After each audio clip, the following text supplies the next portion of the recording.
Christian, the secret is not how many retreats I attend, not how much of the Bible I know. The secret is how much of the instruction I'm putting into practice. The Christian life is to learn how to fight this battle. And this battle is not physical, and this battle is spiritual, and this battle is every moment, every second.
Praise Jesus, everyone. Praise Jesus. Thank you, Jesus. Welcome, everyone, our participants on YouTube and Facebook. Thank you, Jesus. Let us make the sign of the cross and thank the Lord for today. In the name of the Father, and of the Son, and of the Holy Spirit. Amen. Amen. Thank you, Abba Father. Thank you, Jesus. Thank you, Holy Spirit. Thank you, Lord, for this day that you have blessed us with. Thank you for once again bringing us into your presence. Thank you, Lord, for your word, which is alive, which is active, which is operative, a double-edged sword. As we are sitting here in this class, Lord, this very word is cutting through all the thoughts and intentions of our heart. Thank you, Spirit of God, for helping us to discern when we operate in the soul and when we operate in the spirit. As this class is on, you make the teaching so simple, so easy, so practical, that we are very quick to understand the correction where we need to make and what is our heart condition in that correction. We come before you, Lord, if there is anything that we have done wrong, knowingly, unknowingly. We ask for forgiveness, and we know that you're a good Father who instantly has forgiven us the moment we choose to repent and remembers our sins no more. In the same way, Lord, if there is anything we have against any person, we choose to leave it at the foot of the cross, and we choose to forgive that person, bless that person, and love that person. Lord, we thank you for this newness of life. We thank you that on that day of crucifixion, in the world and in natural, it looked like you were crucified. But in the spirit, we know that each one of our sin, the sin nature in us, was crucified. And today, we're no longer slaves to sin. We have been resurrected with the resurrection of Christ. We have a newness of life, a wholeness of life, a life which allows us to walk in the Spirit of God, to operate in the supernatural. Thank you that every day you're teaching us to put the I to death, to crucify the I willingly, just because you love us and we love you. Thank you, Lord, for teaching us that this relationship we have with you is much more than the small petitions and wishes that we come to you, but it's an abundance of life here on earth and for all eternity. Nothing can compare, nothing can measure up. Nothing is more precious and valuable than that blood that you shed for every promise in the Bible. Every time we pick up a promise from the Word of God, Lord, it has been brought and purchased by your blood, just because you love us. We thank you, we praise you, we glorify you for who you are.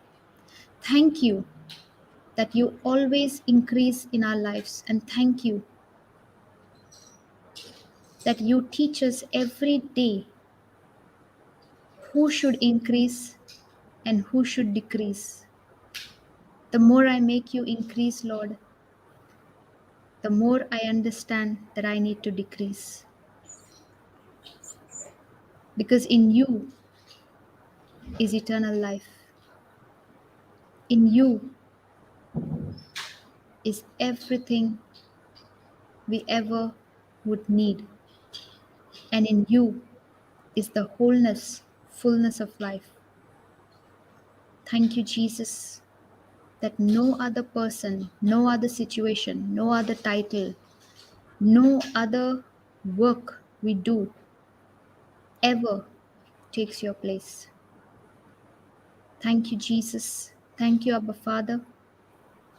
Thank you, Holy Spirit. In Jesus' name we pray. Amen, amen, and amen. Amen. Amen. Thank you, Jesus. Thank you, Jesus. So, yesterday we were learning that when we have a love walk, when we make a decision to walk in love, it is a decision, it is a commitment, it is not a one time thing. And our faith is dependent on the love factor, because faith works only through love. And at all times, every time, Jesus was the perfect example of walking in love. He never retaliated, he never gave back. And this let's go to John 3:30. Thank you, Jesus. Thank you, Jesus. John 3 verse 30. Who's putting the scriptures, sister? Sister Sister, I Celestina, would cannot you hear be you. able to? Yes, Praise yes. God. Sorry. Can you all hear me? Yes. Yes. Yes. Praise God. Thank you, Jesus. Thank you, Jesus. Thank you, Jesus. Thank you, Jesus. Thank you, Jesus. What was Thank that? you, Jesus. What scripture, sister? Again, sorry, sister. Sister, what scripture? John 3:30. Jesus. Sorry, Sister Celestina. It's I was okay. waiting for Sister Kiyomi to answer you. Sister, you Sorry. can read. I'll just increase the font. Hold on. Praise He God. must Thank you, Jesus. increase, but I must decrease. Praise God. Thank you, Jesus. I So, read it. Yes. yes. So we see that he must increase, classes but now. Down here your class says, but I don't. praise God. Thank you, Jesus. Praise God. Thank you, Jesus. Praise God. Thank you, Jesus. So he must increase, but I must decrease. So let us try to read this scripture in other translations also, sisters, so we get a deeper understanding. AMP? We'll just go through all, sister, just generally, so we'll just help us to understand better.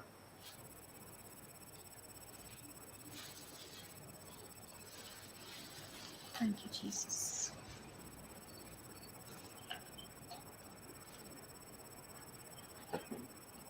I've put it in compare, sister. Yes, sister, you can read, no problem. Okay. I'll read AMP first. Um, he must increase in prominence, but I must decrease.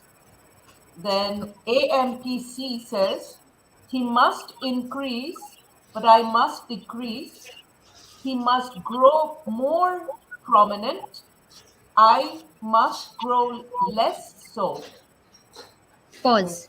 So now when we go to our workplaces and all, do we want us to grow? No. How about before, sister? Us. How about before? Always me, right? How come he got the promotion? I've been working so hard. What about me? How come he got the salary increment? What about me? At home. Yes. Praise God. Thank you, Jesus. Praise God. Thank you, Jesus. Praise Jesus. Thank you, Jesus. Sakio. Thank you, Jesus. Praise God. Thank you, Lord. Thank you, Jesus. Thank you, Jesus. Thank you, Jesus, for the perfect internet. Thank you, Lord. Thank you, Jesus. Amen. Praise you, Jesus. Thank you, Mm. God. Thank you, Lord. Thank you, Jesus. Shall I Praise read Jesus. the other by the Yeah. time? Yeah, Go ahead. yeah. BBE says he has to become greater while I become less. While CEV says Jesus must become more important while I become less important. There is some background sound like water or something. Mm. DRB, he must increase while I must decrease. ERV, he must become more and more important, and I must become less important. While Good News Bible says he must become more important while I become less important. KJV, LEB, it is necessary that one to increase, but for me to decrease. While the LITV, the one must increase, but I must decrease. Message says this is the assigned moment for him to move into the center while I slip off to the sidelines. Wow. Wow. I like Wow. that. Yeah. Praise God. Sister Celestina, Jesse, oh my goodness. Can you imagine all our lives before the word? The world told us it had to be us. Us. You have Put to yourself focus. first. That's right. You don't think about yourself. Don't think about others. Praise Jesus. Praise Jesus is Sakio. Praise Praise We Jesus. were on MSG I and heard, Yeah. sister, did you I could see? hear everything. Oh, You praise God. hear me. Okay. We can hear you loud and clear now. Praise Jesus. Yeah. Now, praise Beautiful. God. Thank you, Jesus. Yes, I Wow. like that one also. This is the Wow. assigned moment for him to move into the center. This is the assigned moment. So I would say, just like the burning bush, many people turned during the pandemic to see, to pay attention to the word of God. So this is the assigned moment. You are in this class, this is your moment. For what? For him to move in the center of your life, in every area of your life, he wants to be a part of it. He doesn't want to be a part of only the life where you have a sickness, where you have a relation broken, where you have fear. He wants to move in every part. He wants to journey with you. And you know what he's telling you? He's telling you to be on the side line. He's not telling you go behind. See, he's not telling you go behind. He's telling you walk side by side. But keep me in the center of where you're walking. You don't come in the main so that you're not struck by the devil. It is me who's going to take care of him. While you walk with me, and I'm telling you, like, a father and son walking side by side, and the father is telling the child, son, this was the right thing to do. This is the right thing to do. So can you imagine? Jesus is walking with us. Thank you, Jesus. This is revelation, sister. Praise Thank God. you, Praise Jesus. God. Yes. Yes. Praise Amen. God. Amen. Thank you, Jesus. Thank you, Holy Spirit. So he's walking with us side by side. He never says you go behind or you go ahead.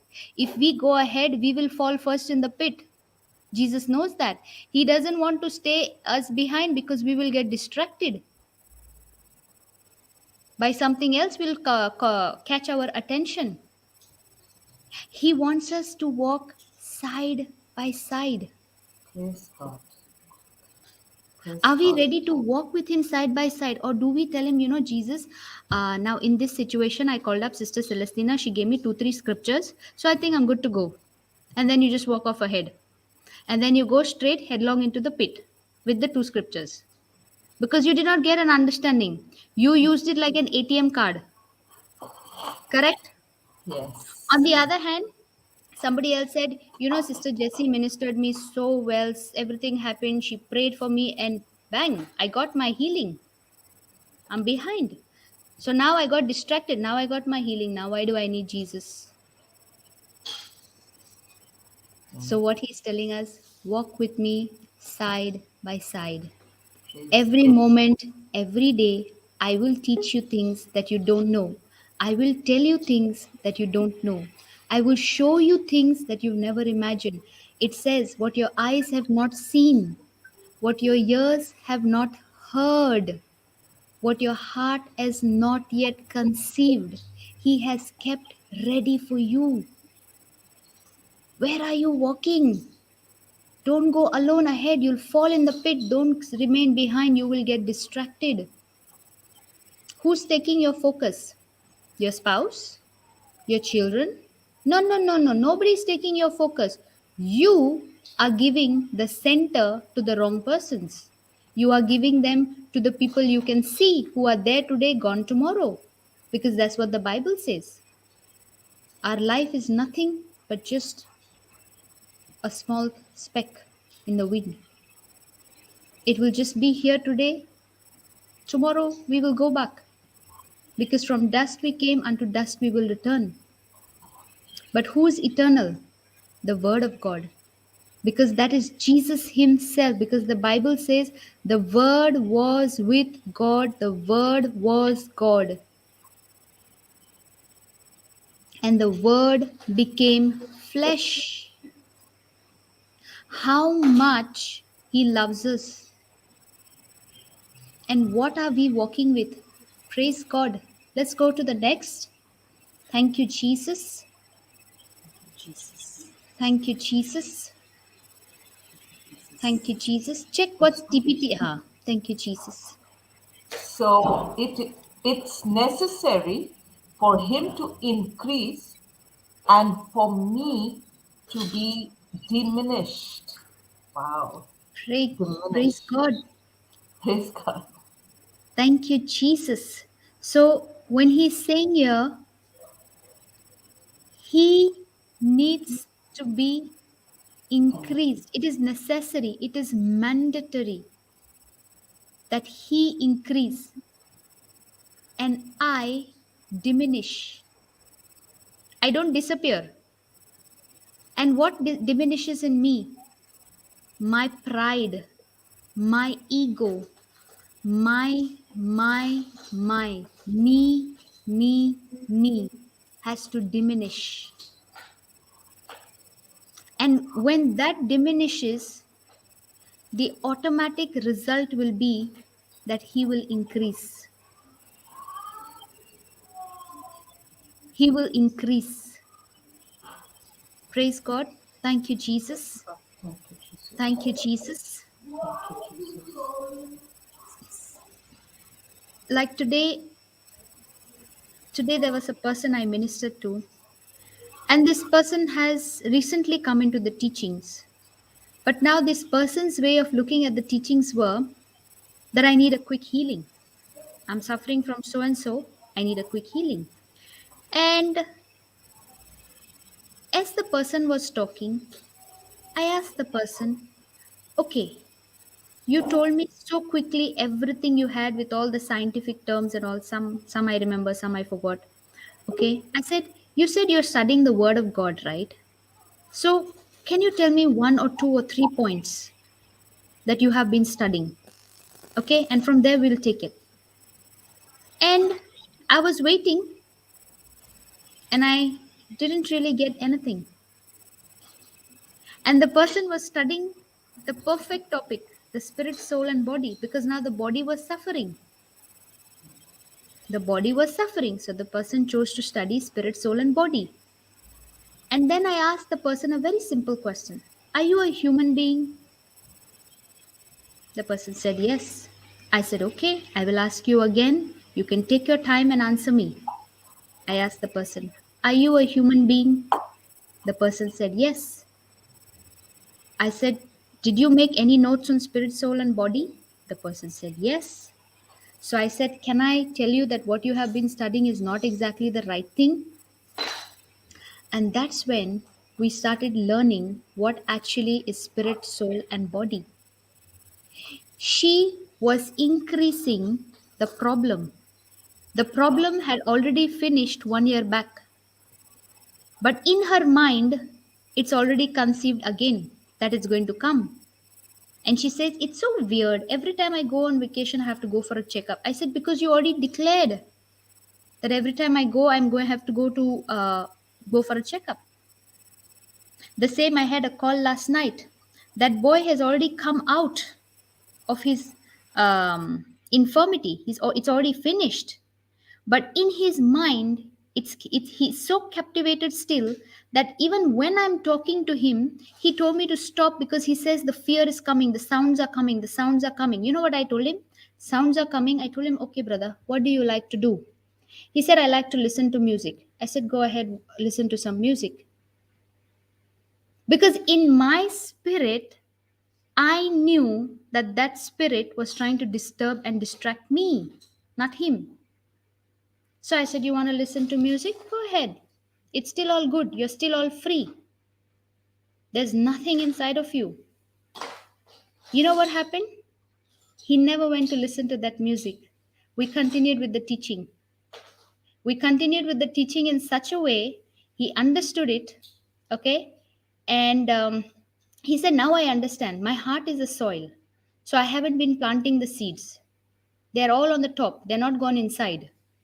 I said, that's very good. That's very perfect understanding.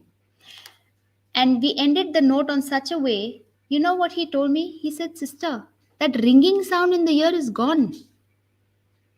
I don't have it anymore. Even I'm listening. He told me this. When I put Papa Johnson's teachings, I can hear ringing sound. So I put it off. So I told him, no, brother, it's not the teaching, but it's the spirit, because I explained to him also how it works. And I said, if you keep confessing about the infirmity, it is going to keep coming. So where is your attention? Whom are you increasing in your life? Whom are you walking side by side? That person will become big for you. Thank you, Jesus. Thank you, Jesus. And you know, we are in such a better position than the people in the Old Testament. They had to wait for the coming of the Holy Spirit until the offerings were made and everything was purified and made clean. In the New Testament, no. But just because we have grace is not the license for us to keep committing sin. Because we learned yesterday in 1 John 2:5, when you love somebody, you will keep their word. You will honor their word, whether they are present. Have you seen students in the classroom? When that strict teacher is inside the class, everybody is. But the moment she goes out, what is the state of that same classroom? So much of noise, right? Yes, correct. So much of noise.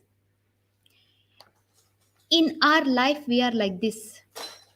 The moment we think we have left church, or we think nobody is watching us, or we think we are outside the classroom, or nobody is watching us, we try to do our own things. And that is where the devil traps us, when we are alone.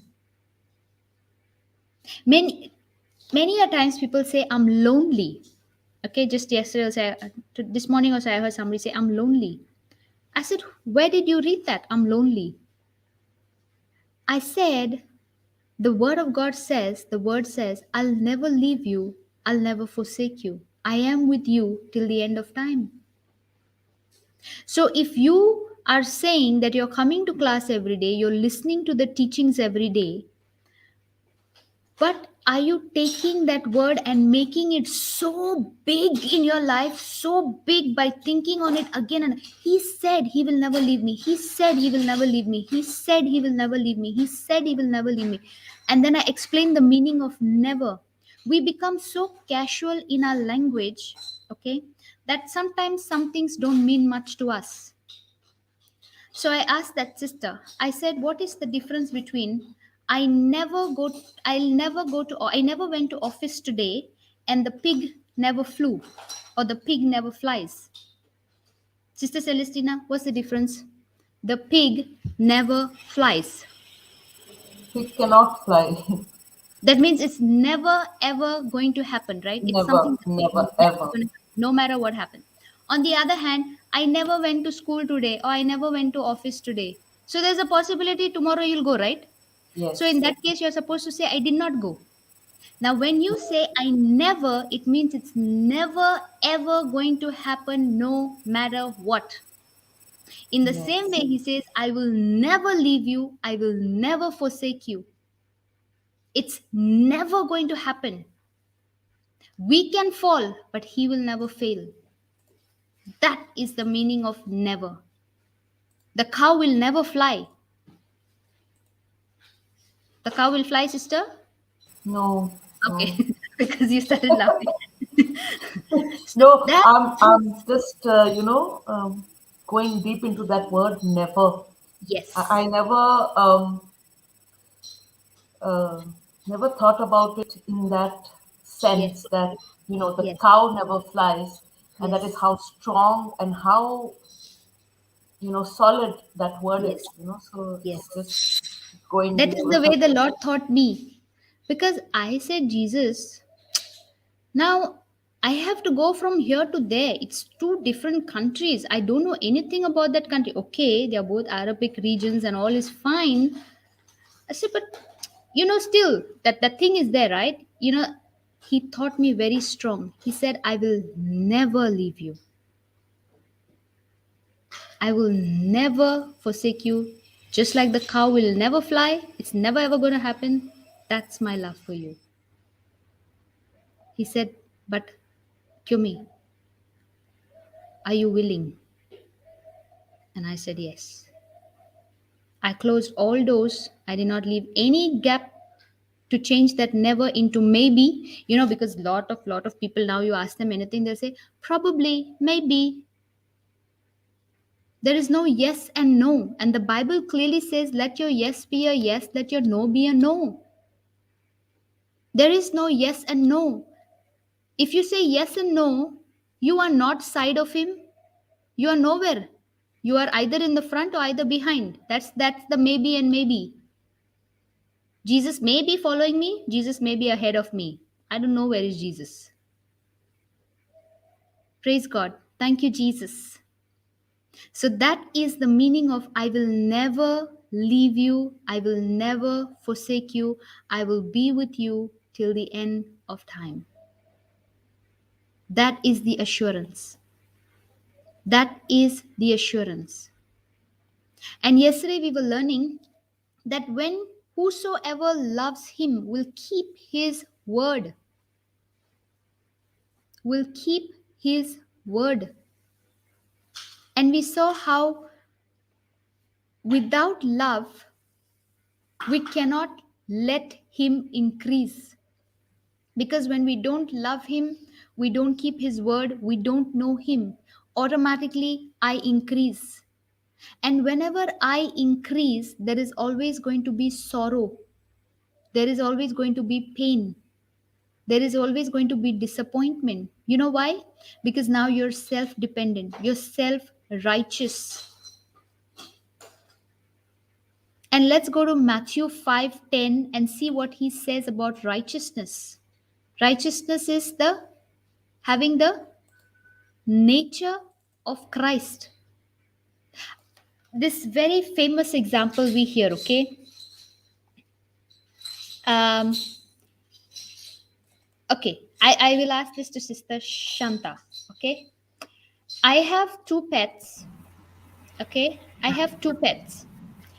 And I've given both my pets a good shower. I put for them soap, powder, everything. I put ribbon, bow tie, because they are home pets, no? Now, one of my pet in the house doesn't like remains clean, doesn't do anything. And when I come home from the market, always coming and sniffing around, licking, and very friendly. The other pet of mine, even I gave him a bath, I did everything. He went back outside in the mud or muck to play. So, who are my pets?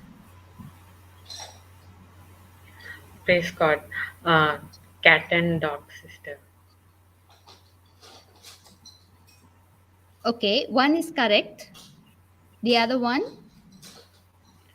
The cat, sister, if you will bath him or her, that cat, um, he's clean. He or she is clean. But the dog, he always, what to say? He always go and yes, he comes to the master and coming around, and yeah, it's impossible to give bath to that dog, sister. Praise God. Sister Cassie?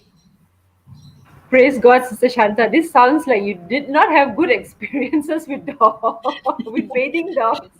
Praise Jesus, Sister. Praise God. Thank you, Jesus.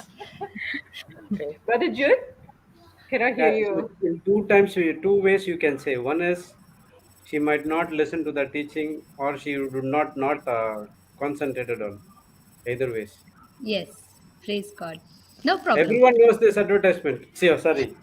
This Everything. Example.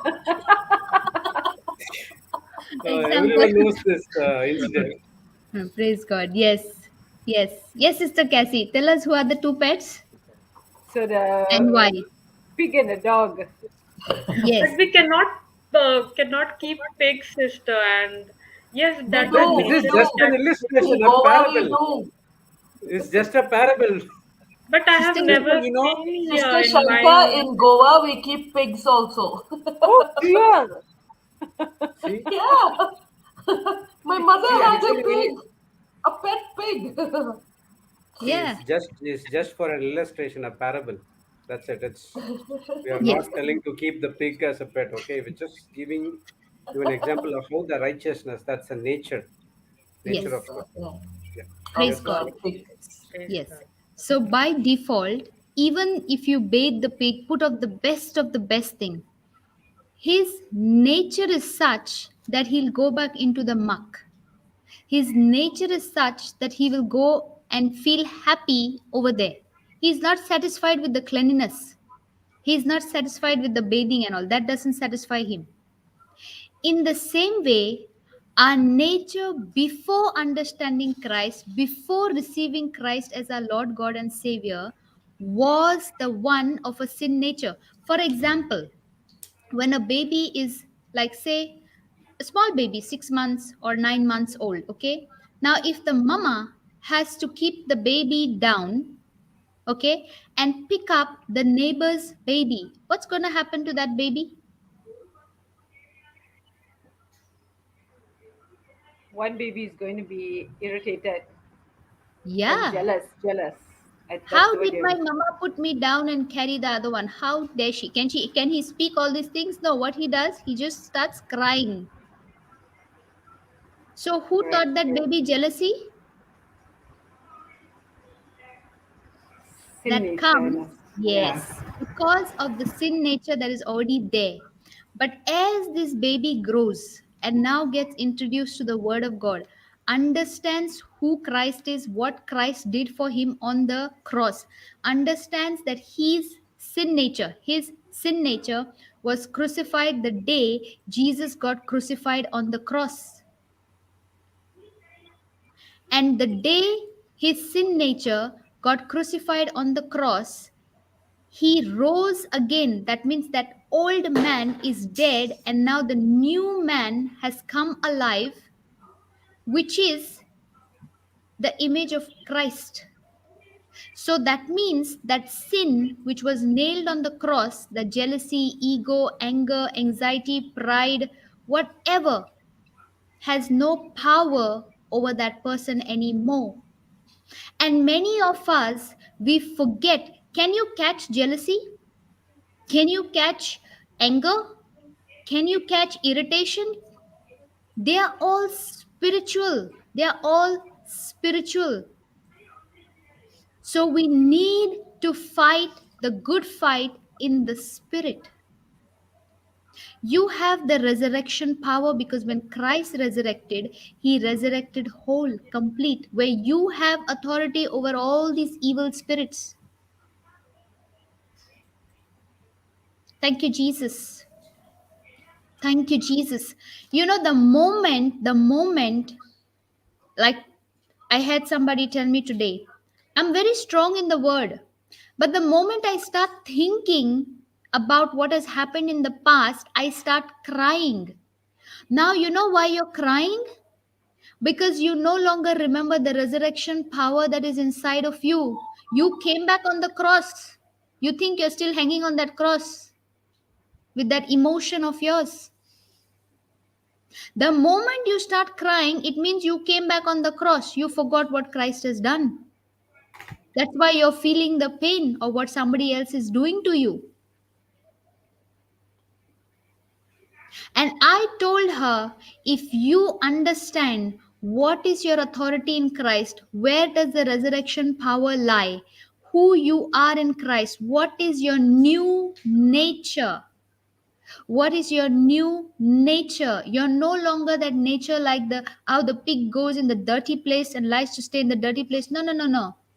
You can speak to that thing which is coming in your mind to attract you there. I said, you know, the moment you cry, the devil has given you a zigzag in the chips packet, where he can just tear you apart. But the moment you stay focused on the cross, you're straight, like the chips packet has that straight area, straight. There is no confusion. There is no doubt. Like James 3, verse 14, 15, 16 tells us. Can we go there, sister? Praise God. Thank you, Jesus. Sorry, I was going to Matthew. I went there now. Praise God. We'll go James and then come back to Matthew. James 3. Thank you, Jesus. I've put it up, sister. You need to display it. Yes, yes. I need to put you on the screen, correct? Yes. Okay. Yes. Yes, sister. Go ahead. But if you have bitter envying and strife in your hearts, glory not and lie not against the truth.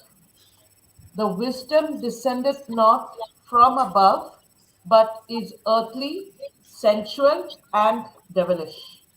Praise God. For Then, where envy and strife is, there is confusion and every evil work. Praise God. It is so simply told to us. If you have any bitter envying and strife in your hearts, do not glory.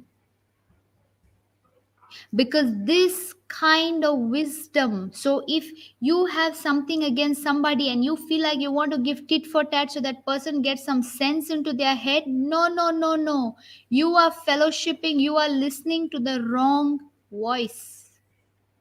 You are walking side by side with the wrong person. Because the wisdom that comes from above, praise God, the wisdom that comes from above, it tells us in James 3:17, the one which comes from the earth is earthly, sensual, and devilish. Let us break down that term by going to AMPC, earthly, sensual, and devilish. Praise God.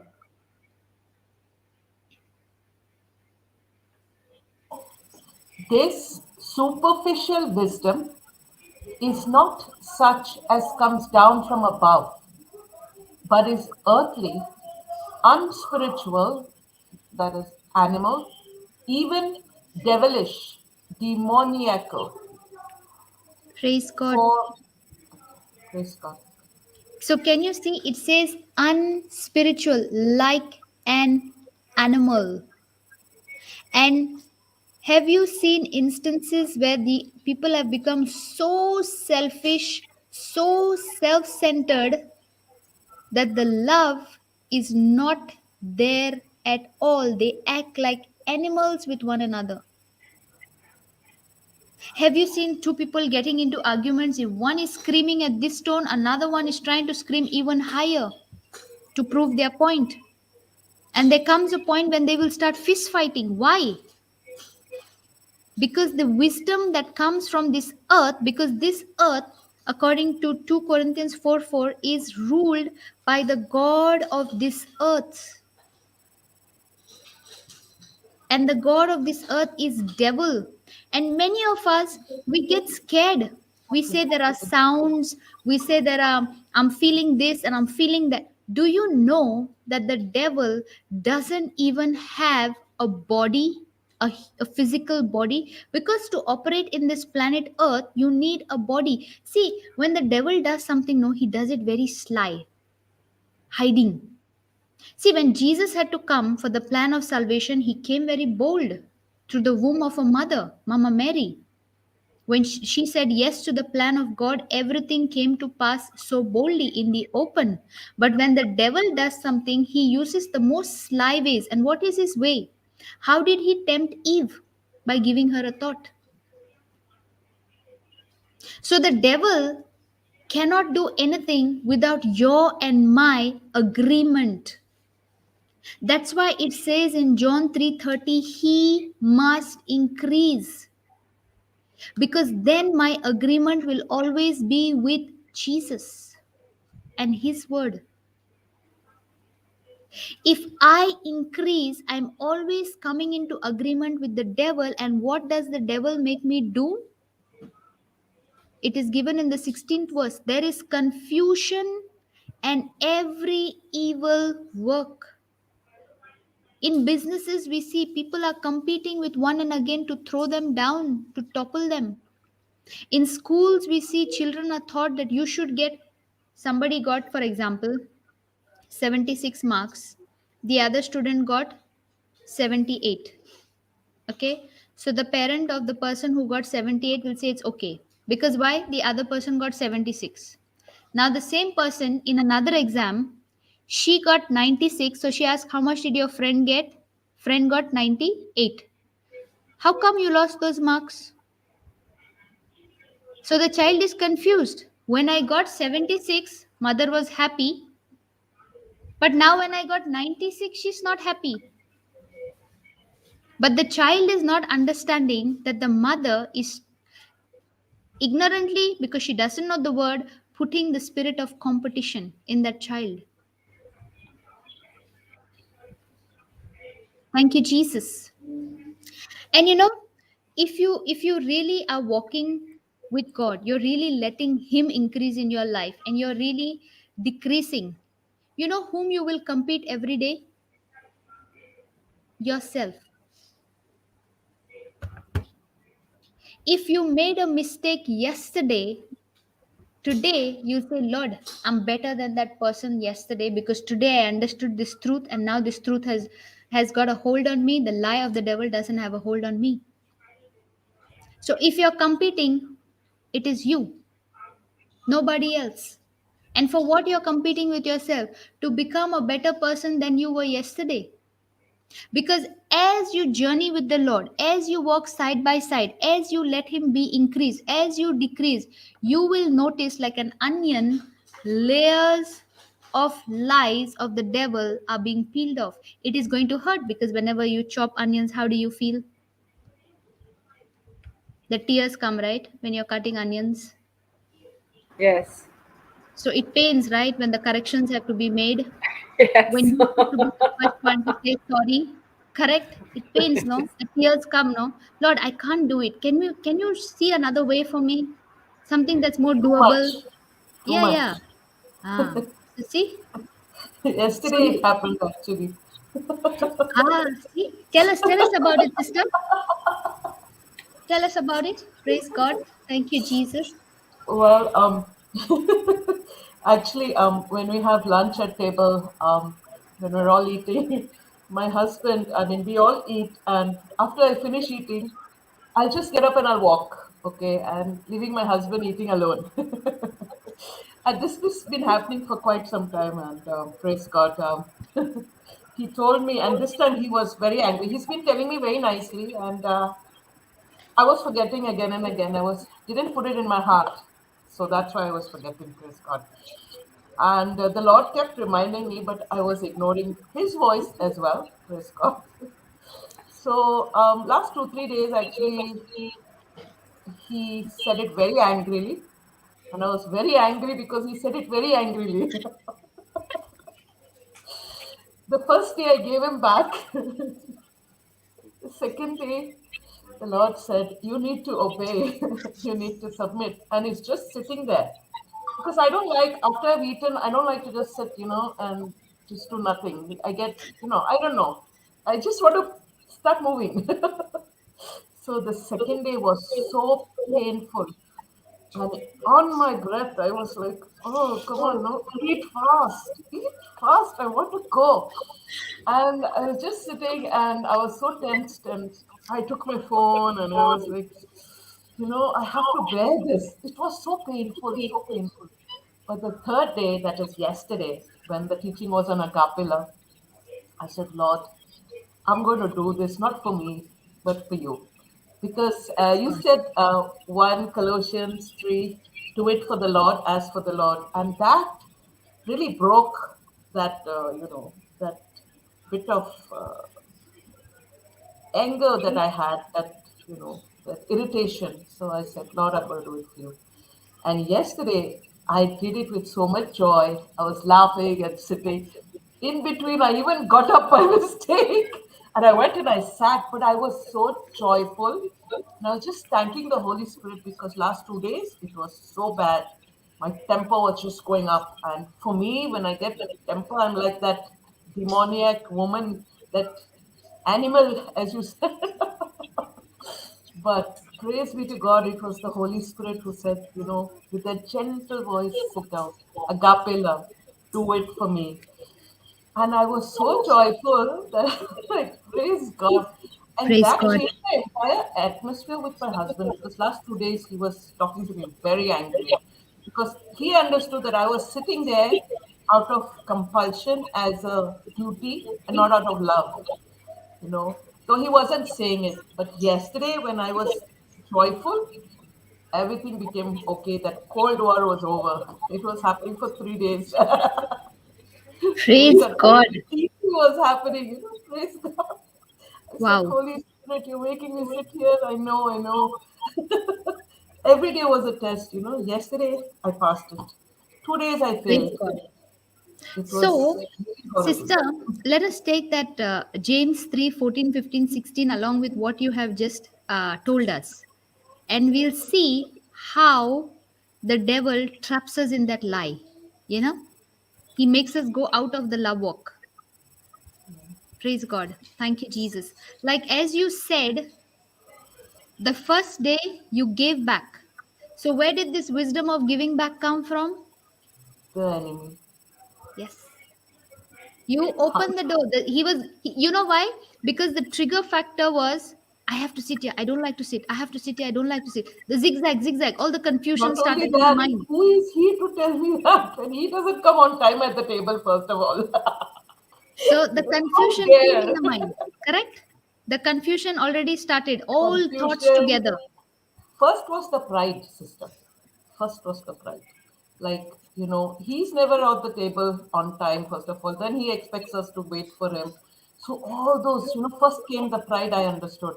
Second came the door, which I opened. Second came the anger. Third came the mouth, the words. But It the was thing so that you hard. experienced on the third day is in James 3:17. Let's go there to James 3:17. That when you made a choice to let Jesus increase, you became obedient, you let him increase and you decreased. Now see what happens when we let Jesus increase and we decrease. That was the Praise God. exact scripture that came to me, sister.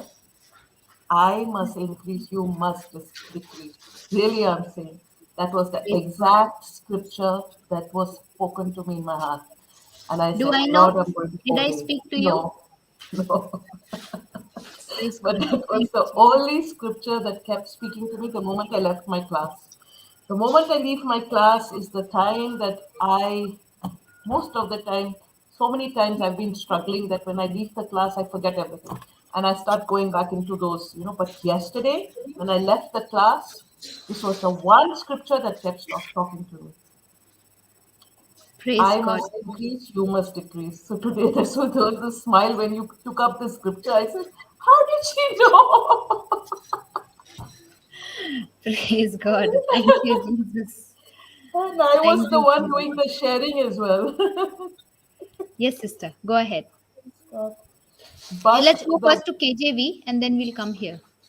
okay, Thank you, Jesus. Number but 17. Yes. But the wisdom that is from above is first pure, the peaceable, gentle, and easy to be entreated, full of mercy and good fruits, without partiality and without hypocrisy. Praise Praise God. God. So, when you made that choice that let Jesus increase and me decrease, now the Holy Spirit is walking with you side by side and He's teaching you very gently, whispering to you that Celestina, do this, Celestina, do that. You got up, no problem, sit down again. It's okay. And it is pure, it is peaceable. You were joy filled. This your husband also could make out. The people around you could see the good fruits in your actions. Your actions are no more anger filled, irritation.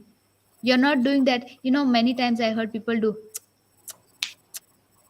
It's like, I did even that 2 days back. yeah, Just it's bragging. it's it's like you're so in, like, you're so irritated, but you're trying to control. For me, I So you bang things. yes. I'll bang things. I'll bang the door. I'll bang everything. So you see, it is easy to be entreated. It is full of mercy because now you are not looking at the other person as a person, but you're looking at the other person as if Jesus is in that person, and you're loving that person as Jesus would have loved that person. Jesus would have sat patiently for that person, waited. Imagine he came to that well for that one lady, the Samaritan woman. She was so precious to him, so important that even though she was the only one at the well at that time, he still came that side. He has no reason to pass Samaria, if you see, because they were totally against each other. But for him, that didn't matter. In the same way, yesterday you saw it doesn't matter.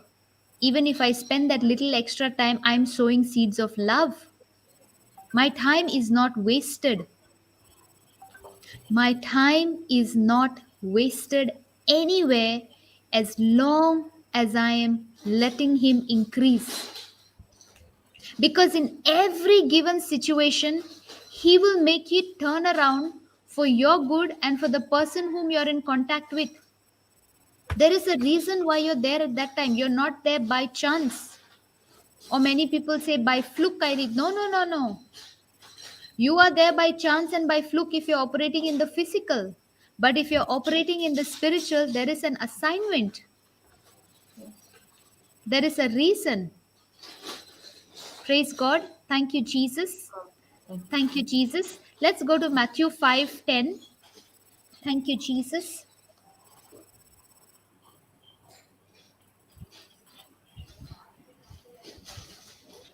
Thank you, Jesus.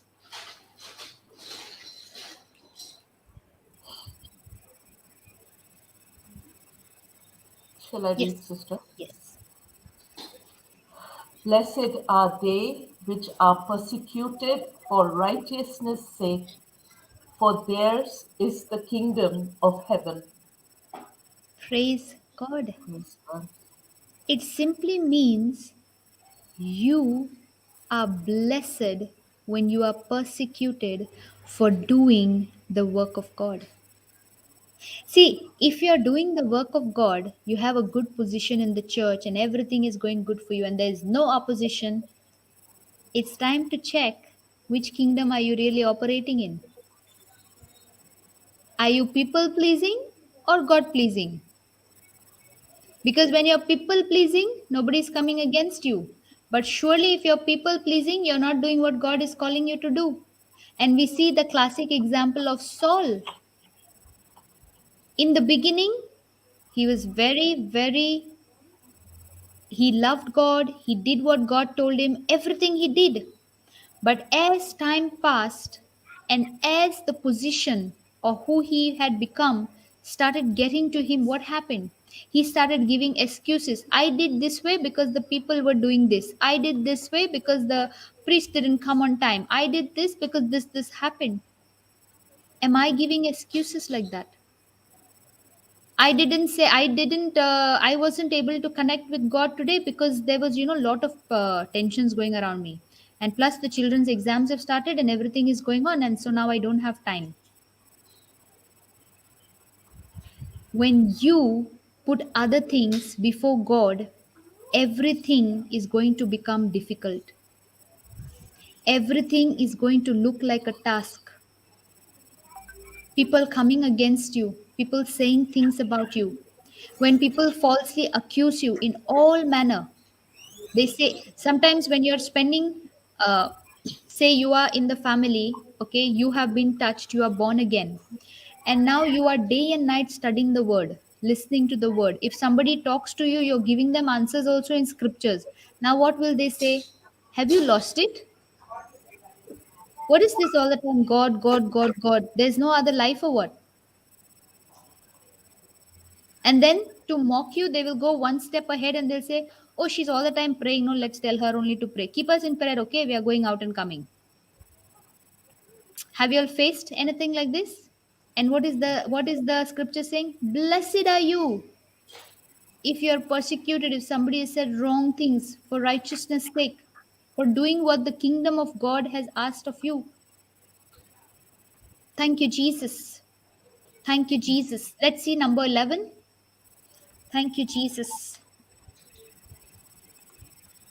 Blessed are you when men shall revile you and persecute you, and shall say all manner of evil against you falsely for my sake.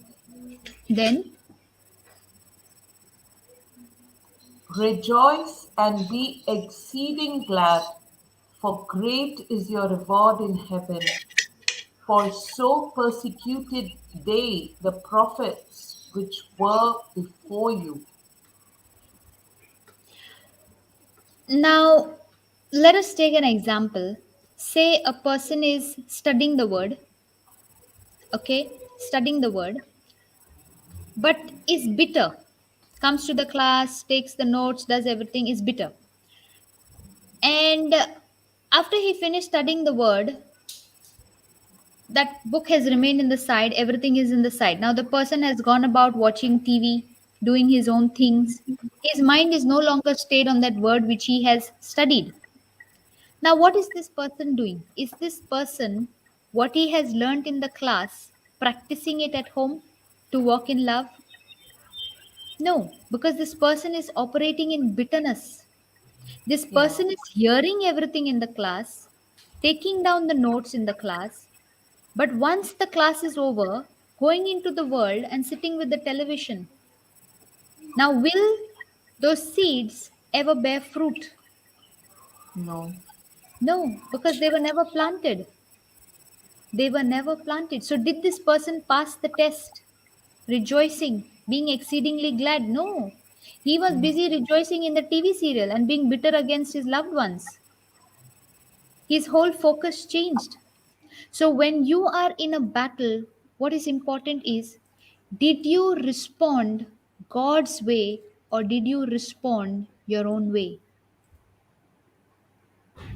Especially when the day ends, I will always ask myself, especially if there is something that is particularly bothering me, did I respond God's way or did I respond my own way? Okay, so there was a particular thing that came to my attention one time, but I didn't think it so important, so I ignored. It came back a second time. Again, I didn't think it so important because now see who's increased and who's decreased. Okay, I am thinking it's not so important, but I didn't go to Holy Spirit and asked, okay, you are reminding me about this thing. Is there something you want me to do about it? And if yes, what is it? But I already said, oh, this is not so. I don't think it's such a big deal. It's such a small thing. And when it came to me a third time, that is when I knew that something the Holy Spirit is trying to tell me and I'm ignoring. In that particular area, I was not letting Him increase because what I felt comfortable with, I did. So, who was alive in that area? Me, my flesh, my will. But the moment I understood that he's telling me something, he's asking something of me, he's telling me, Kyumi, a correction needs to be done. And when I got this, I said, Lord, I am sorry. 1 John 1 9. The moment you understand you have gone somewhere wrong, immediately come into repentance. And don't come into repentance with crying and feeling guilty and no. That is the way of the devil. When you have realized you've made a mistake, simply say, Lord, I understood. I'm really sorry for ignoring the conviction that you gave me earlier, but now I want to do it the right way. That is your way. Can you teach me how? And then the instruction is going to come. Now, the challenge is, are you going to follow the instruction or are you going to put it under the pillow and say, let me think about it? The quicker you are to obedience, the quicker you will reach the reward, the goal. The more time you take to obey will be the delay in your reward. Thank you, Jesus. Thank you, Jesus. So when we are responding in God's way by saying, Lord, you told me to rejoice, I'm going to rejoice. You told me to be exceedingly glad. That is in Matthew 5:12. Rejoice and exceedingly glad. I'm going to do that. I'm not going to focus on what anybody else is doing to me. I'm going to focus on what you did for me. Are we quick to obey? Or the moment somebody says something, instead of rejoicing, we have this long face and then we get this headache. And then we go and tell somebody, she said this to me. He did this to me. I was trying to do this, but everywhere the I will come. The I is very alive in that moment. When you can't rejoice, the I is alive. In my initial days, when I had to make corrections, of course it's difficult. You are not going to accept so easily. But when I got the taste of the first obedience, let's say, okay, Lord, you want me to do it, I'll do it. Because you said to do it. And that smile that comes on your face, okay, it is one that comes from your heart. Because now you understand that what Jesus is teaching you is far more precious and valuable, and it is freeing. There is no more bondage. The devil just tries to keep you in this bondage of lies and lies and lies, that he said this and she did this and he did that and I'm suffering through this. And he will put thoughts. Sometimes those thoughts are not even real, they are just in your mind. Have you ever encountered a person is there in front of you in the office, and for no reason you start having bad thoughts about that person? For no reason. Because it is the devil. So when the persecution begins, when the rejection begins, when the false accusations begin, all kinds of screaming, insulting, putting you to shame begins, are you the person who is supposed to take all the filth of the devil, or keep on loving the person whom the devil is using and keep on loving that person, continuing to love that person? What are you doing? Are you absorbing everything that that person is saying? You know why? Because the first step you have forgotten, that it is not that person coming against you. The I in you is so alive, is so big, is so magnified, that now you have forgotten that that person is not the one coming against me. It is the spirit operating in that person who's coming against me. Your and my job, when there is persecution, when there is rejection, what is he saying? Rejoice and be exceeding glad, for great is your reward in heaven, for so persecuted they the prophets which were before you. Can you imagine the shame that Jesus went through when he was stripped naked? Can you just imagine? Imagine, okay, you are living in a society and some people catch hold of you, they strip you naked, and then they parade you in that city. They take you around, mocking you, ridiculing you. What would be your condition? If you and I continue living in our past, we will never enter our future because we have already spoiled our present.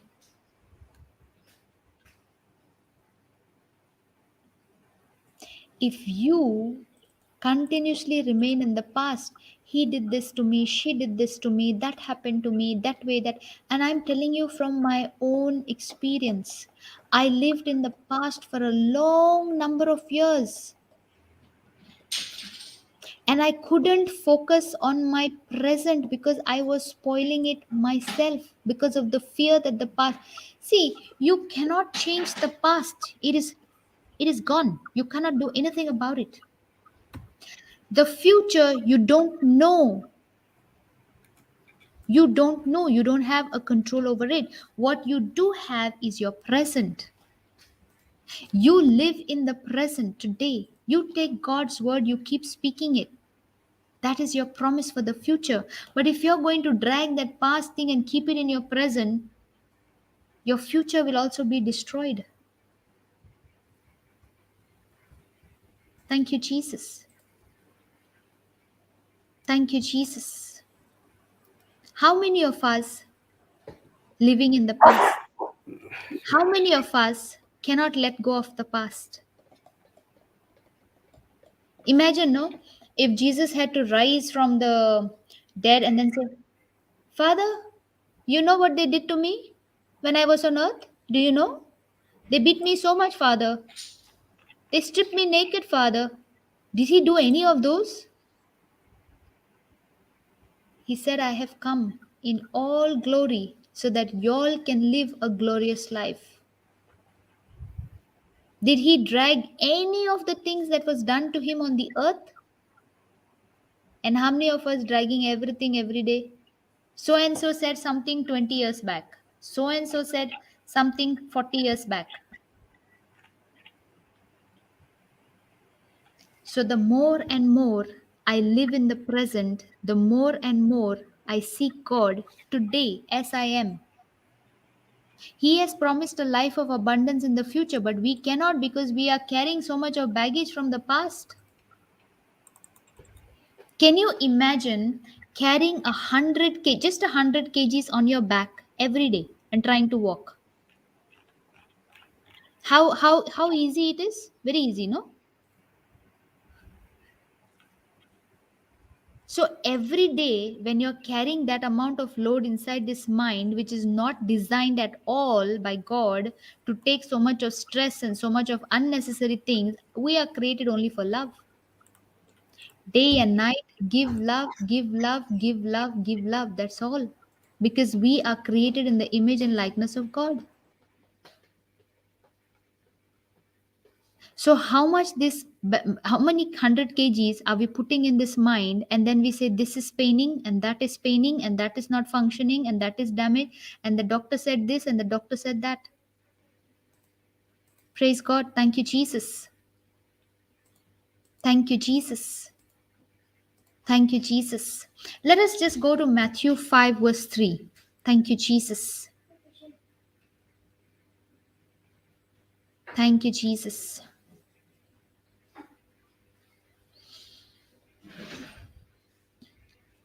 Matthew 5 verse 3. Thank you, Jesus.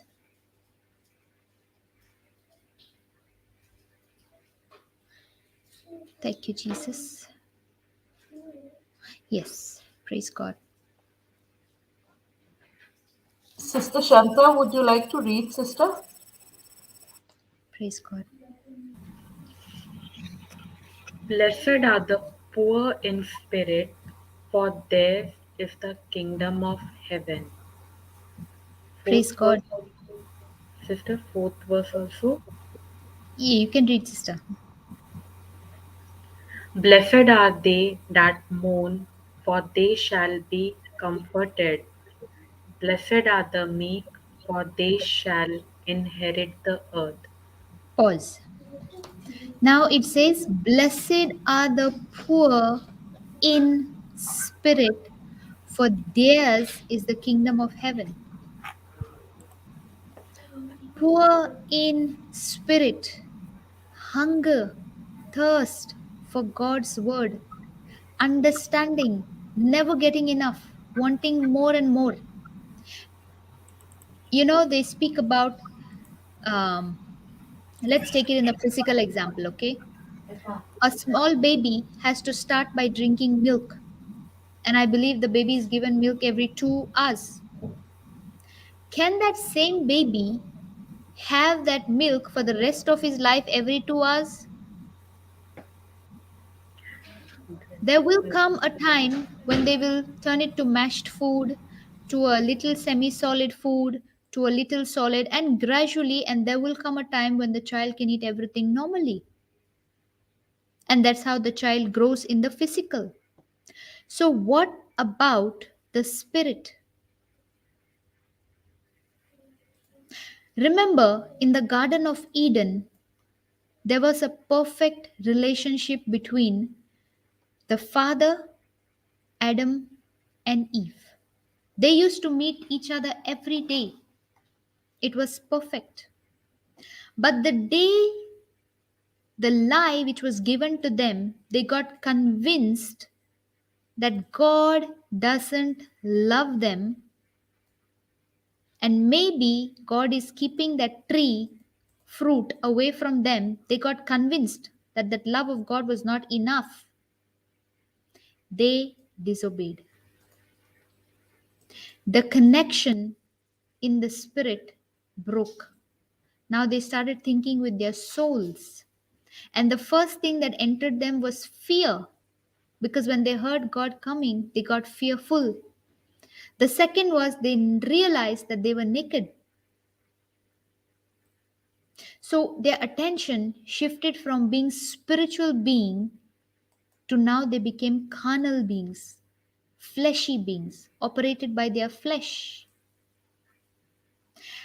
And we today are the same. Everything has been given to us in the spirit. We are perfect. But because we don't have the attitude or the mindset of being poor in spirit, because we are dominated so majorly by our soul, we are never seeking or hungering or thirsting. And a classic example would be every Sunday when we went to church. Who remembered the gospel sermon when they left the church? I never remembered. I would hardly remember. Exactly. Because we did not even we our spirits were filled with what we are going to have for lunch, what we are going to have for dinner, how we are going to spend the Sunday. We were never hungering and thirsting for God because we never understood his love. And you know what he's saying? You are blessed when you're poor in spirit. Why? For the kingdom of heaven is yours. That means nothing missing, nothing broken, nothing lacking in any area of your life. You have something missing? Go and check in that area what is your heart condition. Whether you are poor in the spirit in that area, and have you let God increase in that area, that you are so humble enough to make the corrections, so humble enough to learn the word, to understand the word, to apply the word, because then in that area he's telling me the kingdom of heaven is available. Thank you, Jesus. Thank you, Jesus. So if poor in spirit is hungering and thirsting, what is rich in spirit? This person says, I don't need God. I know I, everything. yes, I have my what? Fixed deposits. I have my position. I have my titles. And even in Word of God, they say, I know everything. I don't Correct. need to learn anymore. Correct. Everybody starts the statement, yes, sister, I have been learning the word of God. I've been listening. Then sometimes I'm thinking, Holy Spirit, if the person knows everything, what exactly are we going to talk about? And the Holy Spirit tells, it's okay. Let the person say, we will jump in at the right time. Praise God. Thank you, Jesus. Praise God. You know, many a times, even when I was a trainer, okay, I learned this from there. My mentor, the one who was mentoring me to be a trainer, told me there will be different natured students, different natured. Some who are coming to learn because they want to learn, some who are coming because they are forced to come there. They have to do it as a rule, they have to go through that training. Some will come, but they don't like the fact that you're there training them. So they will ask you questions to delay the class, or they'll take you off the course of the subject. And there are some who are there only in body, but their mind is gone somewhere else. Now, in our classes also, can we have people like this? Yes, we can have like this. But how would we know who are the ones who are really coming, who are poor in spirit, who are really hungering and thirsting? By the fruits that they produce.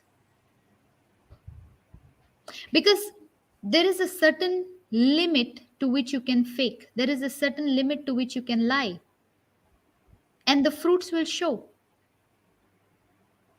See, God doesn't need anybody's help. He is God. He has created us.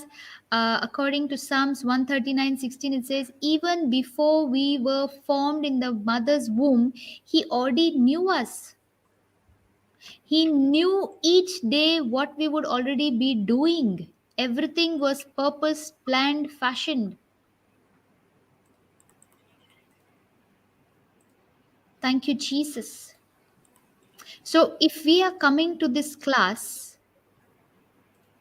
are we coming with the attitude that, Lord, there are many areas where I'm still making mistakes, I'm still increased in those areas. Can you teach me how to decrease? Can you teach me how I would let you increase? Thank you, Jesus. Then it says, blessed are they that mourn, for they shall be comforted. Now, when I was small, I saw mourning means crying very, very loudly, especially in funerals. Praise God. Thank you, Jesus. Thank you, Jesus. Is that They the even kind of. hire people to cry in Praise some God. places. Praise Thank you, God. Jesus. Thank you, But you know Jesus. what is the mourning here? The mourning is to live a life of holiness. Anything that is taking me away from my God, I don't want it. I don't want it. Any person distracting me, a position, a title, a relationship, taking me away from God, no. Then who is increased? That other person has been increased in your life. That person is happy, you're happy. That person is Sister, sad, yes. sorry. You said, blessed are they who are mourning, they are comforted. Uh, Mourning means wanting to live a life of holiness, right? Yes. So, So they what is don't the want. meaning of the next line? Then they shall be comforted by God. You Yes. mean? Because Okay. the more you're walking in the spirit, the more you're hungering and thirsting for the word of God. Now you are so vigilant. You are so, I don't want anything to do that is going to hurt or disturb Yes. my relationship. Yes. Like, see, Okay. for example, Joseph. Okay. Now, when he started out, he was the very loved by his father, correct? Yes. He was Yes. very, very loved by his father. But what happened along the way? He was sold as a slave. He worked in Potiphar's house. There was so much of unjust treatment, correct? Yes. But at every step of the way, was he always poor in spirit? Was he always communicating with God? Was he always taking instructions from God? Was he always operating in the spirit? Yes. Always. Yes. Yes. At any point of time, did you see him crying because Potiphar's wife accused him? Did you see him crying in the Bible? It says No. anyway he started crying. Did he mourn No. because Potiphar's wife blamed him? Even I wondered about that. He never Ah, complained. he lived Never. a life of holiness to such an extent that he never opened his mouth, because two things would happen. One is he would no longer have that walk with the Lord. He would come out of it if he had to accuse Potiphar's wife. And second, his own master would go through shame, because now imagine a slave is telling in the courtyard, your wife was trying to do this with me. How will the master feel in front of everybody? No. And when Not we good. really love somebody, when we really respect somebody, when we really honor somebody, we will never do anything to put that person to shame. But if I True. don't love my neighbor's son, and if I came to know my neighbor's son has done something, now I'm going to catch the third neighbor and I'm going to tell her, you know, correct, sister? See, a person who is uh, living a holy life, no? Now, holy doesn't mean wearing a rosary around the neck and putting stickers on the car and putting a cross on the door and all those outward things, no, okay? Holiness is the inner being, the inner man of a person. That inner man, you are protecting it so much that you don't want anything, anything to disturb that peace. Like for a person who has come out from addiction, okay? Now, say for example, okay, you went, thank you, Jesus, you went to a retreat, you came back. Now you understood the word, you got a deliverance from your addiction, okay? Now, a person who's very casual about what he has received, actually it's a very big deliverance, right? A spiritual deliverance from some addiction is a very big deliverance.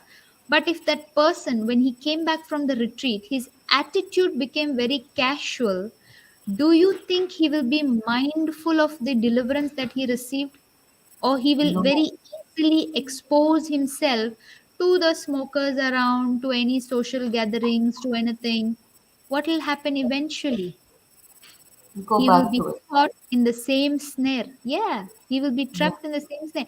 But And worse. another person who has really understood that deliverance that he got, that slavery that he's been freed from, that now when he came from that retreat, he is so careful with where he is going, whom is he talking to, whom is he fellowshipping with. Yes. See, there is a time, there is a time, and there is a time and um, there is, like, for example, see, when a baby, okay, a baby who's just come from the retreat, like the person who just got delivered, he's a baby Christian, correct? He's a baby Christian, he just received his deliverance now, but he's very mindful not to expose himself easily to where he can be trapped again. But he's busy growing his spiritual muscles, and there comes a time now he's standing in the midst of the smokers, it doesn't make a difference. Yes. Now you're understanding the difference. So there is a Yes. time when you have received it and you're still a baby, but you're constantly, consistently growing your muscles. There will come spiritual muscles. There will come a day when you will become so firm and so strong in that area that now, even in the midst of that circle, you will say, no, thank you, and you will Yes. start interceding for them. But if you're a baby Christian who just got delivered and was very casual about it, never decided to grow your spiritual muscles further, what's going to happen? It won't be Falling. long. Ah, it won't be long before you get caught up in that same snare again. because because this person has gone to the retreat only to get deliverance from that, not to seek Correct. God as well. Because Correct. once you get delivered, then you want to know this God who has delivered you, and how, what is that love that has Yes. delivered you. Then Yes. you are growing yourself further. But then if Yes. you've gone only for your addiction, then Yes, and that is the person who has how can understood the love of God and what kind of a deliverance he's received, what kind of a trap he's been set forth from. That kind of a person will mourn when he does even the slightest thing. But such a person doesn't come into condemnation because he has understood the love of God. He comes into repentance. He doesn't come into condemnation, he comes into conviction. There's a difference. Condemnation is you will feel so bad, so sorry for yourself that you will do nothing. You will only think negative thoughts and it will take you downward. But conviction is very gentle, it is from the Holy Spirit. And He will tell you, it's okay. We can still start again. I still have a plan for you. We can still do something together. Are you ready to walk with me? So, when you are poor in spirit, you recognize your wrongdoing. Now, do you see how 3 and 4 is connected? When you are poor in spirit, that is when you are hungering and thirsting and longing more and more for the word of God. Now, the moment you have done something wrong, you're quick to moan about it.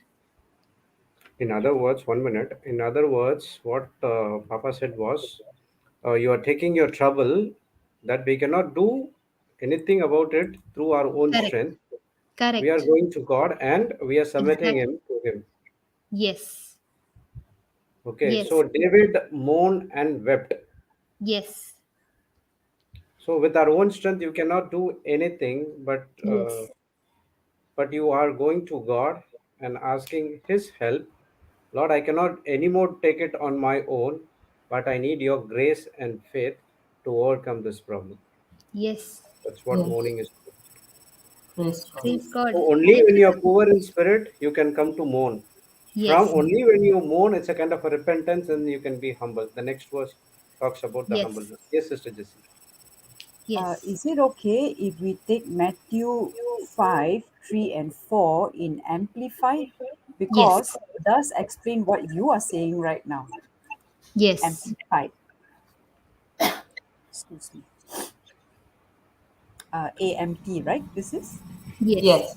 Yes, sister. Yeah, because Sister Shanta. I heard you asking the question on mourning. So it does explain that. Yeah, go ahead, go ahead. Blessed, spiritually prosperous, happy, to be admired are the poor in spirit, those devoid of spiritual arrogance, those who regard themselves as insignificant, for theirs is the kingdom of heaven, both now and forever. Sister Celestina, can you? Please. Blessed, forgiven, refreshed by God's grace are those who mourn over their sins and repent, for they will be comforted when the burden of sin is lifted. Praise God. Yes. Praise God. Praise God. Thank So you, mourning is Jesus. also it's a part of repentance. If you Yes. look at, praise God, if you look at verse 3, right, it actually ties to Sister Kio's, you beginning, you took John 3:30. Yes. It says there, right, the poor in spirit, those devoid of spiritual arrogance, those who regard themselves as insignificant. So that word, you know, reminded me of what you took in from the very beginning, John 3:30. He must increase, I must decrease. Praise Praise God. God. Thank you, It's like Jesus. related. Praise Thank God. you, Jesus. Thank you, Jesus. Thank you, Jesus. Thank you, Jesus. Thank you, Jesus. So, once a person is humble, once a person is meek, now his hunger and thirst is for what? To operate in the nature of God.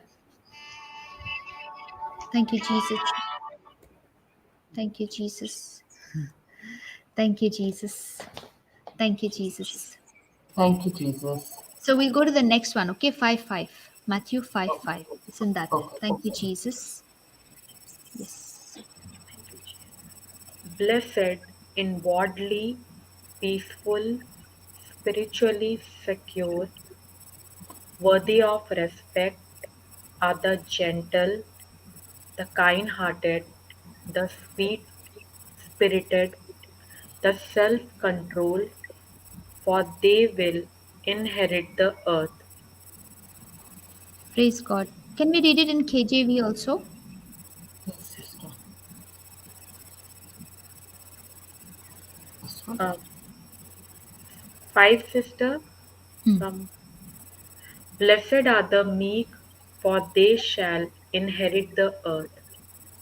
Blessed are the meek. Meek means to be humble before God. And only when a person is humble and meek, now he has this hunger, he has this thirst. No longer will he operate in the carnal. No longer will he operate based on his senses. No longer does he have the nature of sin, but he understands that he has been crucified, that sin nature in him has been crucified on the cross. He understands it. They shall inherit the earth. That means there is no power, principality, or anything in this earth, the God of this uh, earth that is ruling, that can have power over them, because they have a right standing with God. They have the nature of God. There are no guilt feelings. And at every moment, this person is very aware that he wants to do everything that is right in the eyes of God. Thank you, Jesus. Thank you, Thank you, Jesus. Jesus. And this person who is meek and humble. Now, see, humble according to the Bible is very different from humble according to the world. Thank you, Jesus. Thank you, Jesus. What is considered as humble in the world is actually pride. They consider being shy as being humble in the world. Thank you, Jesus. Thank you, Jesus. Thank you, Jesus. Thank you, Jesus. Thank you, Jesus. So, blessed are the meek. So, what kind of a humility are you and I following? What kind of a humbleness you and I are following? Is it the world standard or is it God's standard? When we are told to come and testify for the glory of God, many a times we take a step back because we hear this voice telling us, oh, now everybody will know your story. Now, what will everybody say if they come to know about your story? How will it look? Correct? We have this voice convincing us, right? But if you are a Yes. person who is meek, who doesn't think about self, who doesn't think about who will say what to me, because the I has been crucified, has been nailed on the cross. You are the one who will come out boldly and testify for the glory of God, because you know and you know that when you testify, there are many other people struggling in the same area who will be delivered. And an example of this we have in the Bible, and many a times we have seen, is the lady with the bleeding issue. She came, she came believing. She received the physical healing. She could have very well turned back and gone because of fear, because of what would the people say to her, what would Jairus, the highest official, do to her. So many reasons for her to turn back. But when Jesus asked, who touched my garment?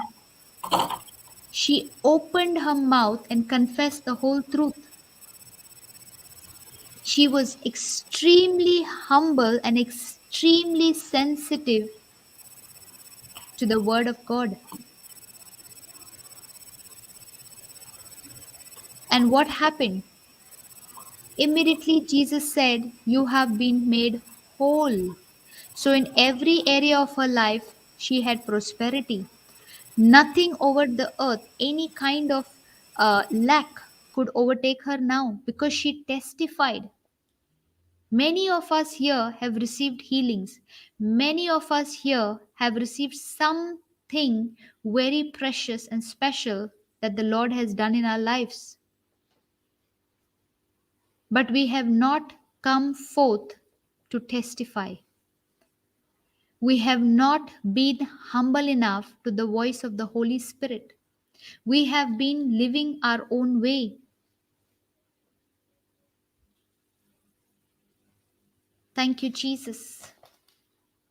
Thank you, Jesus. Then it says, blessed are they which do hunger and thirst after righteousness, for they shall be filled.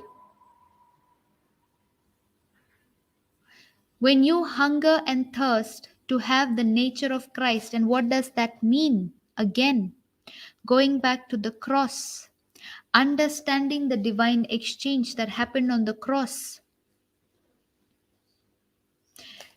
You cannot say, I cannot overcome this addiction. When you say that, you are purely operating in the flesh. You are not poor in spirit.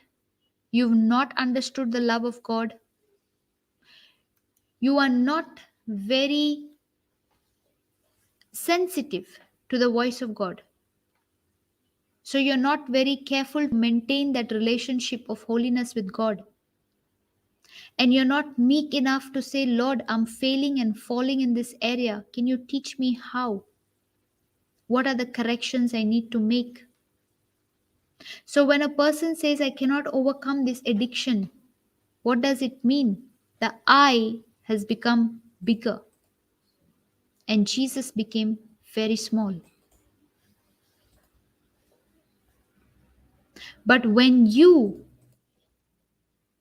hunger and thirst after righteousness, that is the nature of Christ, the very nature of Christ, and the very nature of Christ is perfect. It is the nature that has the ability to overcome every power of darkness, every addiction, every brokenness, every lack. And when you strive to become more Christ-like, that's why do we say we are ambassadors of Christ? We represent Christ. We are ambassadors of Christ who is in heaven. We are on earth. We are his representatives. Who takes care of the person who's a representative of another country? The country who is sending them has to take care. So where have we been sent from? Our Father. So who's supposed to take care of our providence, our needs, our everything that we need? He. But do we trust him to take care of all of these things? No. We are not mindful. We are not vigilant. We are looking at our own nature, at our own capacity, at our own capability, at our own dependence. We forget we are representing Christ. We forget we are ambassadors of Christ. We think we belong to this earth. We think that this earth on life is the only life that we have. Thank you, Jesus. Thank you, Jesus. Thank you, Jesus. Then it says, in the next one, we'll go, sister. Thank you, Jesus. Matthew 5, verse 7.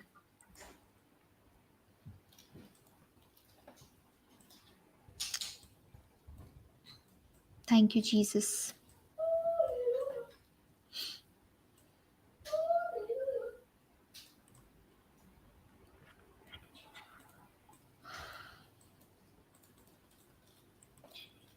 Thank you, Jesus.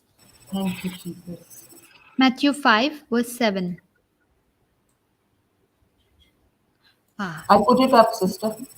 One moment. Thank you, Jesus. Thank you, Jesus. Our brother Jude has to add. I just want to shift the screen, that's it. Okay, brother.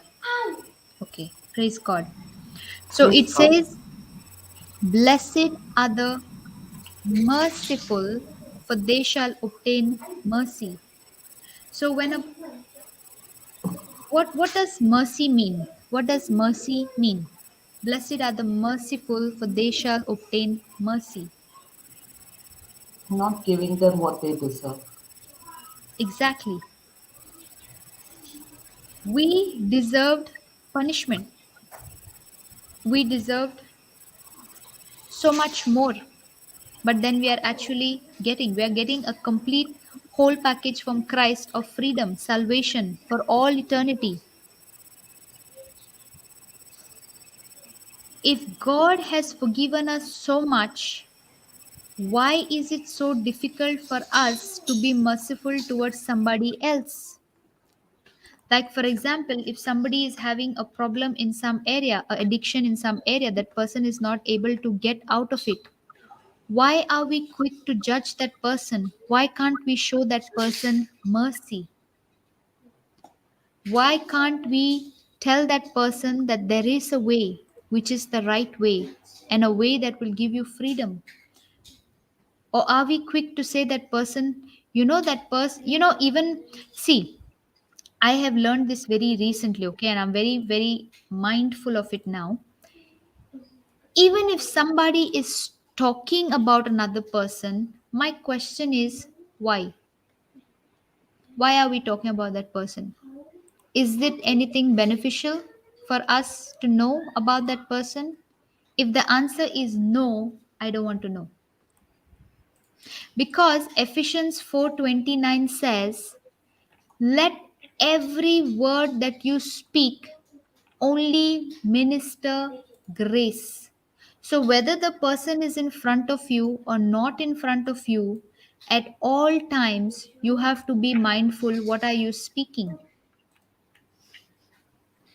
If you're speaking something to make because of a correction to yourself, it's okay.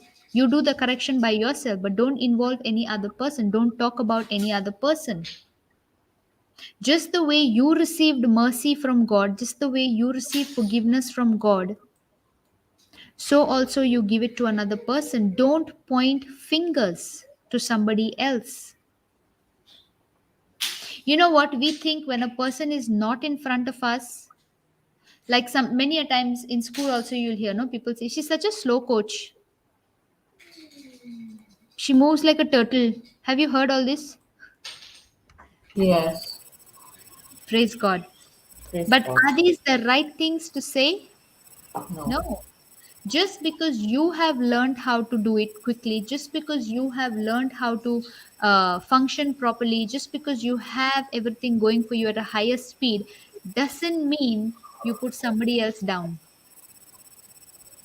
Praise God. Thank you, Praise Jesus. God. Thank you, Jesus. Thank you, Jesus. Thank So you, for, Jesus. so for today, we will close here and we will just make a prayer. Okay.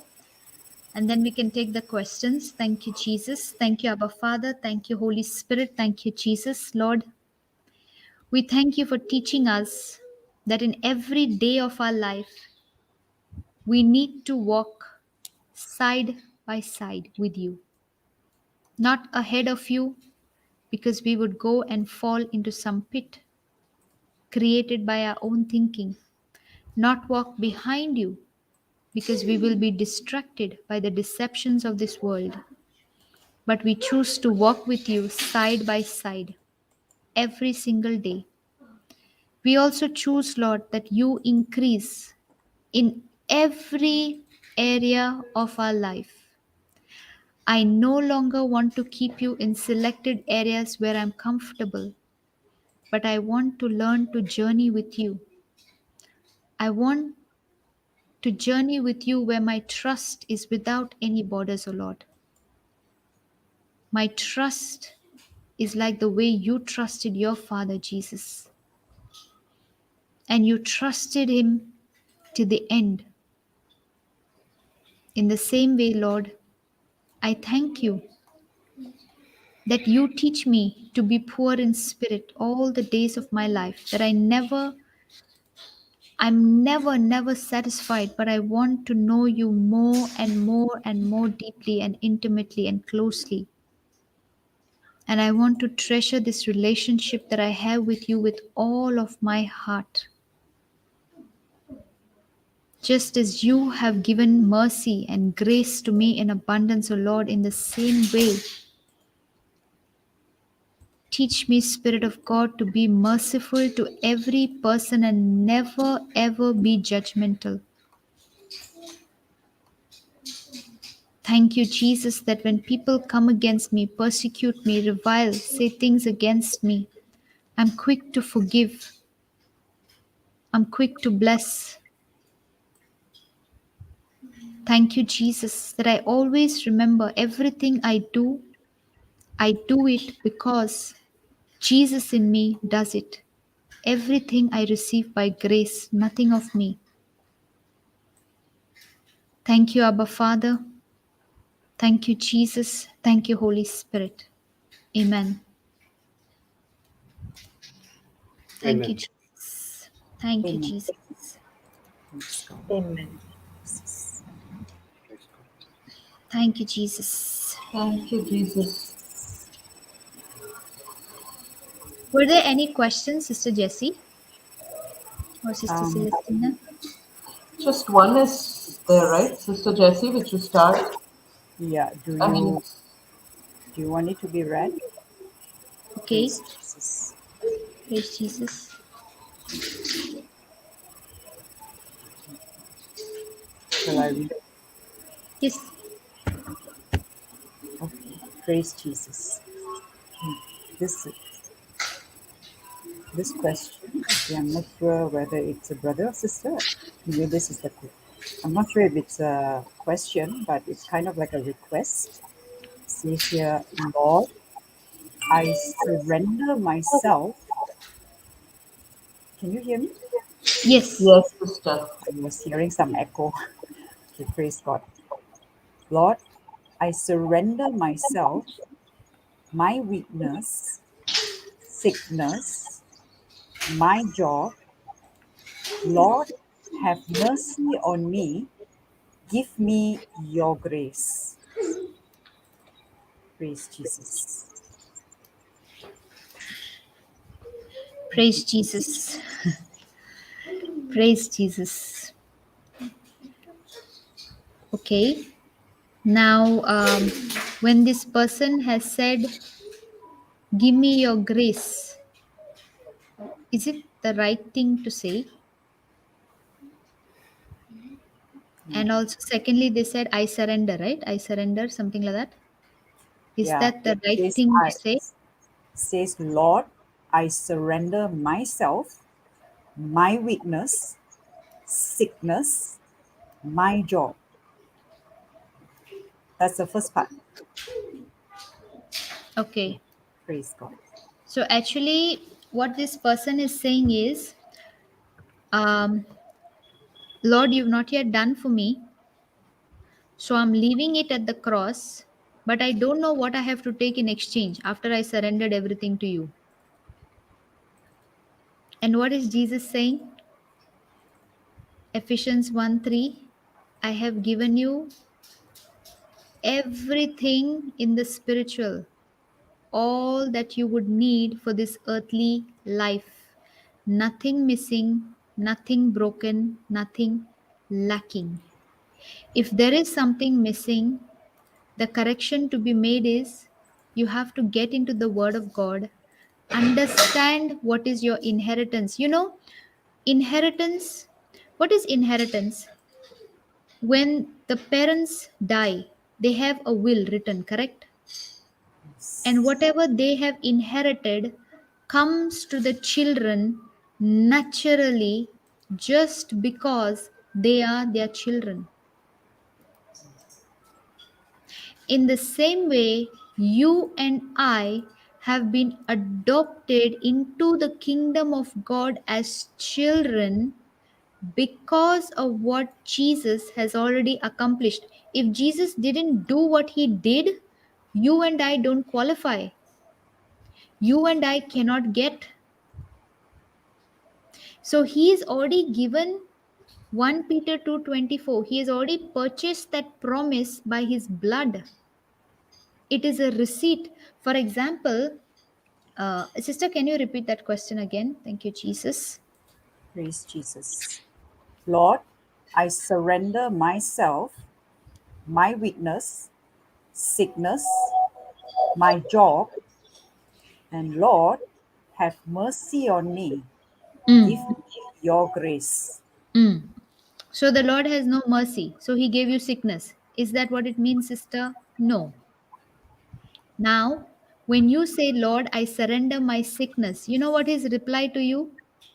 My child, I love you so much that I purchased your healing with my own blood. So when you go to a laundry and you're given your clothes for dry cleaning, they give you a receipt. For some reason, Sister Celestina, if you cannot go to pick up your clothes and you told your husband, can you go and pick up my clothes? Now, what if your husband went to the uh, laundry and he said, I'm Celestina's husband, can you give me her clothes? He Will will he give ask you me the for, clothes? no. He Ah, will ask my even if husband for he, the receipt. what if he prays, kneel down and prays and begs the person, please give me Celestina's clothes? What will happen? Nothing. He won't get it. Will he get tired and say, okay, I better go home, bring the receipt and come? Yes. So now he came home. He took the receipt from you. He came back to the laundry. Now, does he even need to open his mouth or he has to just No. show the receipt? Just show the receipt. Ah, Done. the moment he shows the receipt, what is written, that fellow will remove the parcel and give it to him. Yes. In the same way, sister, when you show the receipt of what God has already achieved on the cross with regard to the sickness, that by the stripes and wounds of Jesus you have already been healed. First promise. Second promise. Let the weak say, I am strong. He's already purchased the next promise. So, what are you doing? Instead of showing the receipt to the devil that this has already been paid for, this has already been accomplished for me. I'm no longer a victim of sickness. I'm no longer a victim of any kind of weakness or lack in my life. What are you doing? Lord, I surrender to you at the cross, but I don't know what I'm supposed to take in return. I don't know what exactly happened on the cross. You need to understand the divine exchange that took place. You need to understand what he has exactly gone through, and you don't have to go through the same, but you have to believe by faith what he has done for you. If you keep on saying, Lord, I surrender, Lord, I surrender, this is a very, very wrong understanding, and it is not being poor in spirit. It is being proud. It is being, you think you know everything, and that it is God who has to do everything. You don't have to do everything. You have to only sit and surrender and cry. No, God has not called us to live as victims, but as victor. You know, I don't know if many of you, we'll take both the examples, football match or cricket match, any match. If your country is playing, okay, and it's a live match, you're very anxious if your country is going to win or no, because you don't know. But if your country won, and now I said, okay, Sister Jessie, come on, let's watch the same match the next day. Malaysia is playing again, and the same country is playing again, and Sister Jessie knows Malaysia won. Now, are you worried? Yeah. Why? Because you already know that Malaysia has won. The trophy is already in your hand. In the same way, 2000 years ago, Jesus won the match against Satan. Satan is a defeated foe. The trophy is with us, but Satan gives you the thoughts and makes you think that you have to still fight the battle. You still have to play the match when you don't. We have to only study the word of God to get that spirit of unbelief out of us and to keep our mind stayed on God, on what He has already done. The trophy is already with us, the victory is already with us. We are already victors in Christ Jesus. But he will give you a thought and say, no, you still have the sickness. You're still so weak. Your finances are not good. See, your family is all disrupted. He'll give you thoughts. Who is increased in your life? Who is bigger in your life? The sickness, the weakness, the job, or Jesus? He says, seek me, seek my kingdom. Whatever you need is going to be added. Praise God. Thank you, Jesus. Brother Jude, would you like to add something? Thank you, Jesus. Yeah, so you can surrender yourself, even you surrender your sickness, weakness, and everything.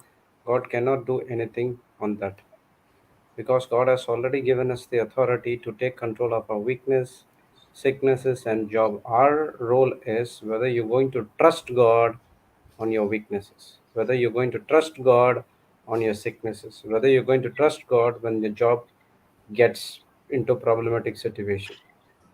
So your prayer should be not, Lord, have mercy on me. Thank you, Lord, I received your mercy. I received your grace. Thank you, Lord, for giving me the authority. Thank you, Lord, I am an overcomer. So like that, you have to make a prayer. So this kind of a prayer is a person who cannot do anything and he surrenders everything to God. But unfortunately, what happens is the enemy will take complete control of you. You put into depression, oppression, depression, and everything comes out. Rather, strengthen yourselves to God, encourage yourselves to God. See, when David has the same kind of problem at Ziklag, the Amalekites burned everything and took it, and David did not cry. Oh Lord, I'm surrender everything to you, my weakness, sickness. Please take complete control. No, he said, he encouraged with God, and God gave him the solution. You go, yes, you can pursue. That's it. He put his trust on God and he went. So when the weakness, sickness, when the problems in the job comes, what is your mindset? What you are thinking? What you are doing? Are you trusting God, or you are like uh, a coward person who is surrendering everything? I cannot do everything. Please help me, Lord. No, that's not a Christian mentality. We are a fighter. We need to fight till the end. But you have to have a mindset that we already victorious. Yes. When you say I surrender, it's like taking the easy way out, no? You have somebody to blame if things are not going right. But you Yes. don't want to be the But adult, you don't want to be the mature Christian and do what God is telling you to do. but you don't know that the devil is subtle, and that is the devil plans that you to open the Yes. mouth. Lord, I'm surrender myself to you. Yes. Praise God. Yes, So God. because the word of God says faith moves mountains. Your faith Yes. moves mountains. Yes. Praise Praise God. God. Thank you, Thank you, Jesus. Jesus. Let's do. Thank you, Lord, I Jesus. surrender all my needs, promises for peace in my house, understand forgiveness, and read the word of God. Lord, there is lost of misunderstanding in my families. So here I see the person is speaking about the mountain rather than to the mountain. Sister, let's go to that Mark 11:24, or we can go to Luke 17 verse 6. Thank you, Okay. Jesus. Thank you, Jesus.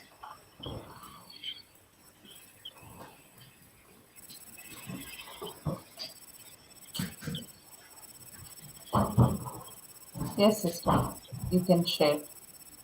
Okay. Go with you.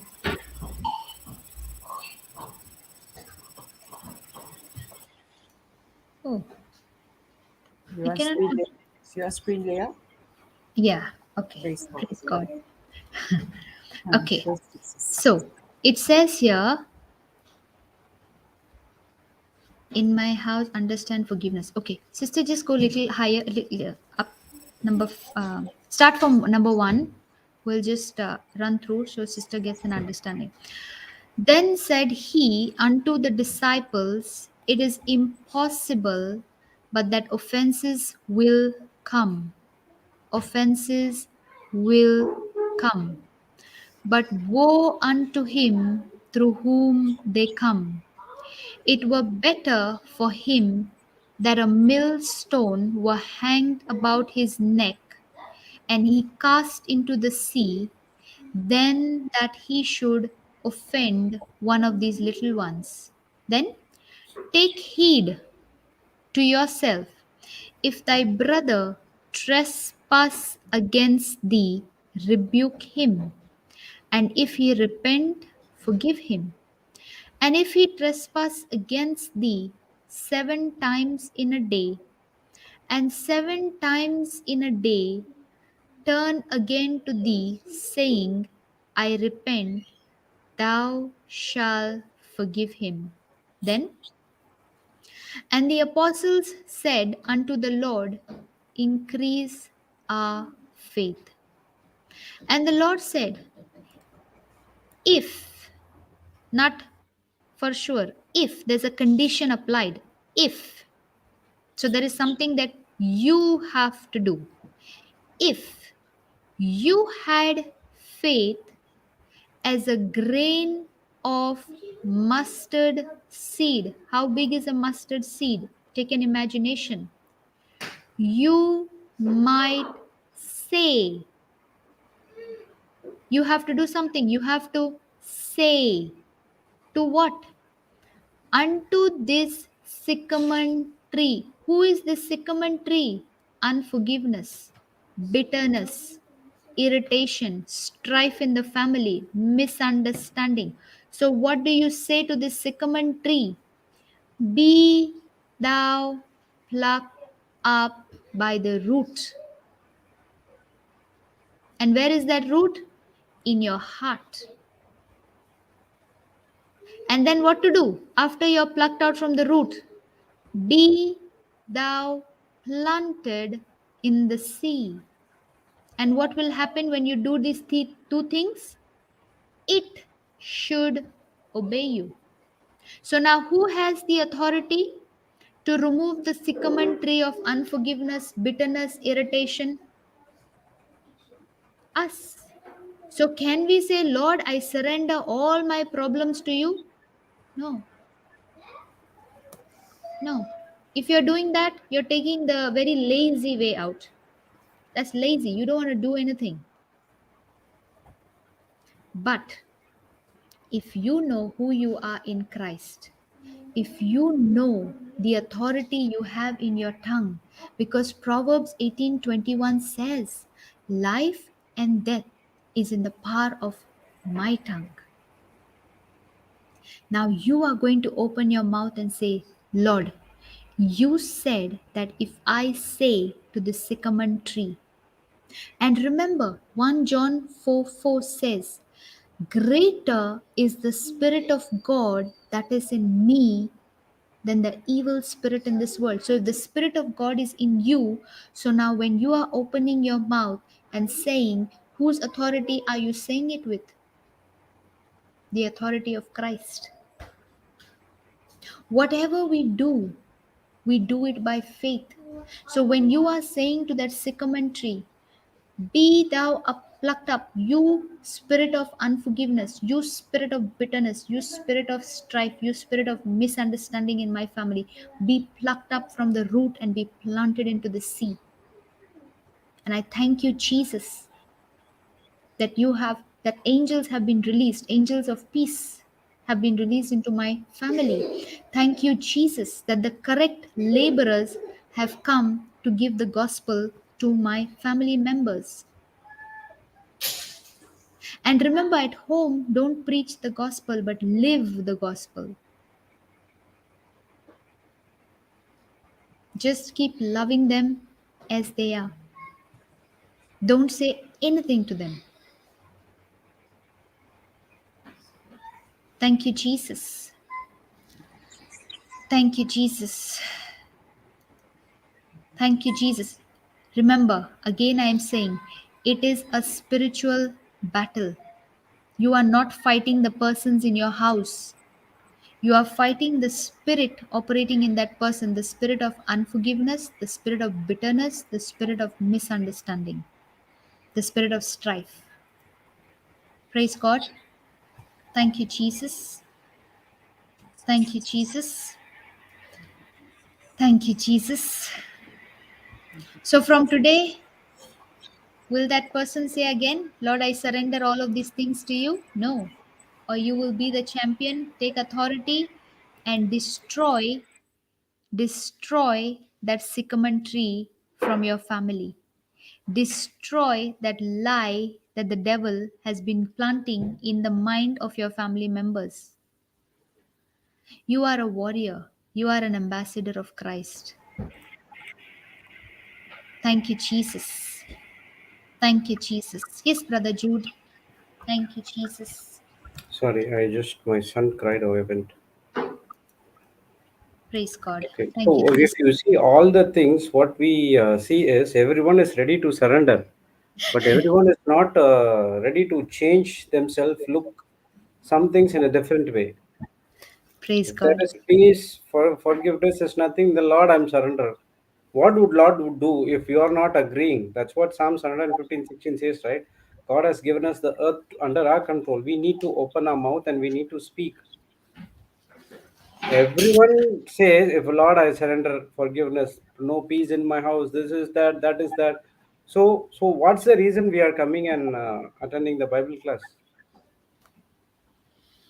Thank you, So Jesus. there is something you have to do. There is something God will do. Unless and until you did not take the first step, how do you expect God to take the next step? Shadrach, Meshach, and Abednego, they took the first step. What is that? They rejected that they will not bow down to that idol God. Yes.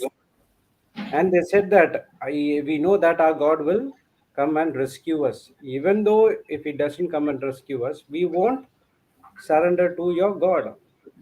That is the Yes. first step. They trusted in their tribulations, they trusted in the weakness, they trusted in the problems. So they made a change. They're ready to make a change. So is this person saying that there are a lot of misunderstanding everything? Are you ready to change? Start to see the things unseen through faith, through the spiritual world. All the things has been manifested there. When you see the change, when you change according to the word of God, that's where you're going to see the change in other person's life from your character, from your actions. Praise God. Praise God. Yes. Thank you, Jesus. You know, when you say, Lord, I surrender or pray for me, such things, it is like telling the other person, you eat the food and I will get full. My stomach will get full. So you start with the word of God, start little by little. And as you journey, you know, when this whole process will finish and you will see there is restoration of peace in your house, there is there is no more strife, there is no more unforgiveness. You know what you will notice above all, okay, above all, I'm telling you from my own experience, I'm telling you from my own experience, don't, you will notice that your character, your nature has changed. Praise God. Praise God. Thank you, Jesus. Okay. Thank you, So Jesus. if there is a problem coming, it is not because the other person needs to change. The other person will change through your change first.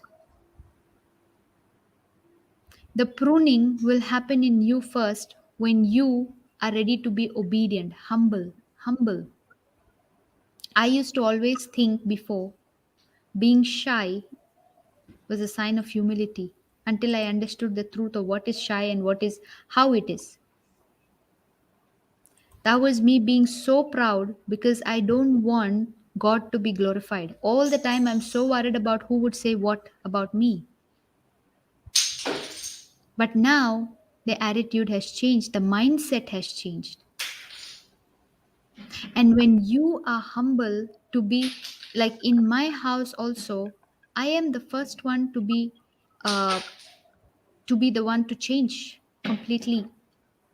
And then I was on this very, high speed. If I am saying all the right things, they should also learn to say all the right things. And then I used to keep throwing that life and death is in the power of the tongue in front of their face again and again. But they didn't understand because they didn't reach there still. Then I understood, you don't preach at home.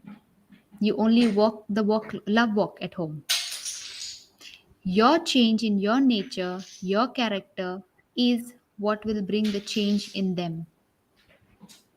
If you try to go and shove things down their throat, it's not going to work. They are going to get choked and they're not going to like you. There's going to be even more bitterness, more strife. So you journey with the Lord. You understand where you need to make the correction, because we are always ready to point fingers. I had learned this in my school days, okay, and I remember it very clearly.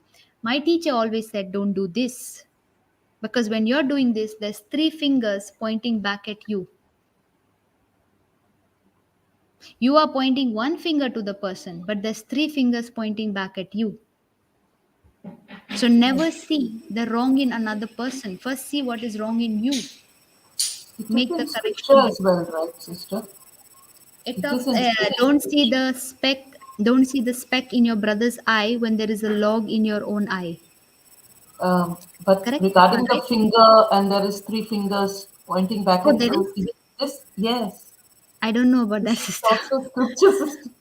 Yeah, Praise it God is, then. but I don't know where, sorry. I just Thank don't you, know where, Jesus. but that's Thank you, all. Jesus. No, I Thank don't you. know that, sister. I know about the eye and the speck and the log. That one I know.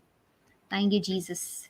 But I just remember this she had told us in school, and I always carried it with me. So I was very mindful before I pointed finger to anybody. That time it was like only physical, okay? I will not point finger to somebody.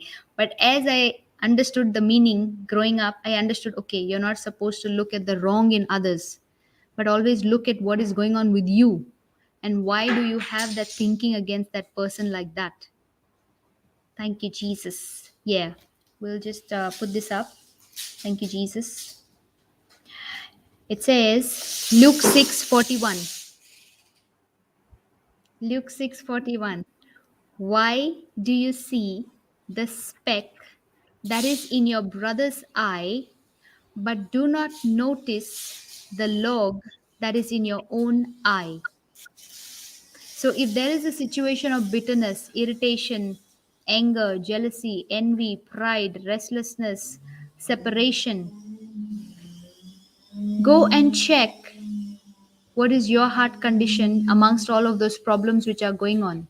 For sure, you will see that there is many things to be corrected inside of you first. So, before we can see something wrong with our brother or sister or husband or wife or neighbor or family friend or friend, whoever, check what is your heart condition regarding that situation. Is it aligning to God's word? Because you know what God says, very simple commandment, Matthew 22:39. Love your neighbor as you love yourself. And a person, praise God, thank you, Jesus. Thank you, Jesus. Another commandment also says that love the Lord thy God with all your heart, all your mind. Thank you, Jesus. Thank you, Jesus. Okay. So, if you cannot love somebody whom you can see, that is your neighbor, your people at home, how will you love a God whom you cannot see? Because each one of us representing Christ, each one of us having Christ inside of us. So if we are not able to love the person whom I can see in front of me, how can I love a God whom I cannot see? Because I love everybody by faith, that I see Christ in them. It is by faith. Thank you, Jesus. Thank you, Jesus. Yeah. Matthew 22:39. And the second is like unto it, thou shalt love thy neighbor as thyself. Okay. So you can put it as, thou shalt love thy family members, whoever it is, as thyself. Is it your children? Thou shalt love thy children as thyself. Is it your spouse? Thou shalt love your husband or wife as thyself. So, how much do you love yourself? Will you hurt yourself? Will you take a hammer and beat your finger? No. When you have done something wrong, you're very quick to let go of yourself, right? But when it comes to somebody else, we want to catch what they have done, tell everybody what they have done. Thank you, Jesus. Thank you, Jesus. Thank you, Jesus. Thank you, Jesus. Sister, any more question? No, right? I don't think there's any more question. I'd just like to share the confession which Papa gave Yes.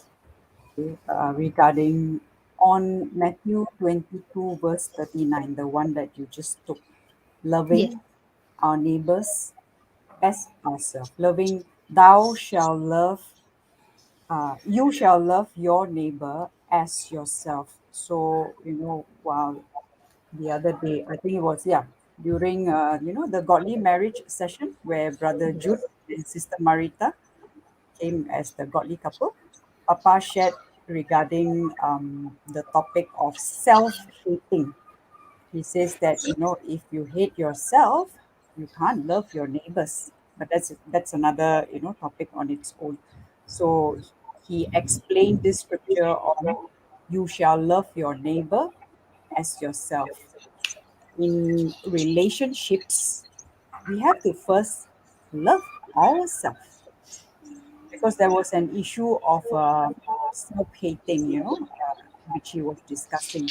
So if I don't love myself, how can I even love others? And Papa gave this confession, which is I'm going to put it now on the chat. Praise God. Christ, can you, is it there? Yes. I'll put Praise display it one. Yeah, praise God. So it says, Christ loves me the way I am. With the love that Christ loves me, I love myself. With the love that I love myself, I love my neighbor as I love myself. Praise Jesus. I have shared this with many people as well. And even yesterday, someone actually called me also regarding marriage issues. So I explained like what you mentioned, you know, Ephesians 6:12, right? We are not fighting against flesh and blood. It is not the person that is coming against you or us, but it is the evil spirit that's using the person because the person is ignorant. When you don't know the word, how can you even practice? I have no knowledge of the word. Okay, so sometimes in relationships, it's you see all the scriptures that was given earlier are scriptures that actually will help you to understand where the issue lies. It's never about the other person. God calls us to correct ourselves. You know, the word of God is given for reproof, for correction. 2 Timothy 3:16 says that. So we need to look where we need to correct ourselves. And this correction is in the wrong thinking. It's not about action. It's not about what you are doing. Because as the person was sharing with me, he say, I did this, I did that.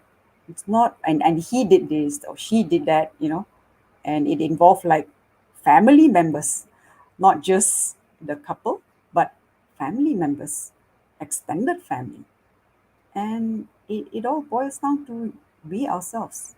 The change begin with me. That's why, Jesus said, even in, put just, which was the verse we took earlier, Luke 6. Okay. Praise Jesus. Earlier we took Luke 6:40. 1, Jesus asking the question, why do you see the speck that is in your brother's eye, but do not notice the log that is in your own eye? And he goes on to say in verse 42, how can you say to your brother, brother, let me take out the speck that is in your eye, when you yourself do not see the log that is in your own eye? You hypocrite. He's talking to the Pharisees, right? First, take the log out of your own eye, then you will see clearly. Then you will see clearly. Jesus is not saying, about not doing anything. But first, correct yourself. It is only when you make correction to your own thinking. Repentance is what? Change of thinking. From the wrong thinking to the right thinking. It is only when you take first that log from out of your own eye, then you will see clearly. It is for you to help you to see clearly. Then to take out the speck that is in your brother's eye. First, change my own perspective. In other words, see through the lens of Jesus. Don't see through our own lens. I've done this many times. I've always seen through my own lens in the past because I didn't know the word. I had no understanding. So I was always seeing through my own lens. My own lens is seeing what? Seeing the fault of others and not seeing the fault in myself, which is actually all in the thinking. It's not actions. I'm not talking about actions because everywhere Jesus talks, he's always talking about the heart condition, right? The heart condition. 1 John 3:15 says, whoever hates his brother is already a murderer. He's talking about the heart. He's not talking about when you commit the action, then you are a murderer. And even, Matthew 5:28 also talk about lust. Whoever looks at another person with lust, you have already committed adultery in your heart. So Jesus is talking about your heart, the thinking, right? As a man thinks in his heart, so is he. That's Proverbs 27. 23:7. Sorry, thank you, Sister Q. 23:7. Yeah, a man thinks in his heart. What is your heart thinking? So, as I was sharing yesterday, at the end of it, when this person knew the truth, it's actually all that you were speaking just now, about seeing, correcting oneself and not the other spouse, nor the spouse's family. And it was such a liberation. When that person knew the truth, that person said, oh Lord, I have got so much of corrections to make. And this person was very quick, instantly. The person say, yes, I must confess my sins according to 1 John 1:9. Ask, confess because the person was blinded, right? Like you said earlier on, we didn't know. But now you know the truth. You just confess. God is merciful. You just confess and make the corrections. Now, to speak only God's word. Speak, because the solution is in God's word, not the problem. So we don't speak problems, we speak solutions. Christians speak solutions. Christians don't speak problems. Problems are like the sycamore tree, right? What you mentioned. All the hurtful words, unforgiveness, whatever that is not of the kingdom of God. We don't speak those words because death and life is in the power of the tongue. Proverbs 18:21. Praise God. Yes. Thank you, Sister Kiro. Yes, God is just and faithful. If we confess our sins, He is just and faithful to forgive our sins and to cleanse us from all unrighteousness. Praise God. We have a merciful God, a loving God. And in the end, I could see the person felt so liberated by the truth that was shared. the person realized what was shared to me was like, I don't know, it was long, many years of strife, bitterness, anger, many, many, many years, and things did not change. Why? Because the words spoken did not change. The wrong thinking was there, and wrong thinking blocks all the graces of God that He has already given us, all this spiritual blessing. But are we receiving it? Unforgiveness blocks the grace of God from flowing. Praise Jesus. Thank you, Jesus. Yes. Yeah, you can add anything that. Praise Jesus. Sister Shanta. Thank you, Jesus. Sister, Yes, sister. can I just declare something what I said before? It's not a scripture because it's Praise God. not a scripture. I'm so sorry. Yes. I'm so sorry. I apologize. Thank you, Jesus. No problem. Thank you, What Jesus. happened? Thank you, Jesus. Regarding when you point one finger, there are four fingers pointing back at you. Hmm. It's not a scripture. I thought it was a scripture. Oh, okay. Name. Praise So I God. just want to make the correction because I said it before. I'm so sorry. Thank you, Jesus. Thank you, Yes, Jesus. Sister Okay. Shanta. Yes, sister. Um, Sister, sorry, I was my there was a power cut. So yes, No I problem. want to share something. Um, Before, yes, we used to say this that I, me, all in big capital letters was in big capital letters, but now yes, he increase and I decrease in in in all the areas. uh, yes, we should first give him the first place. And at the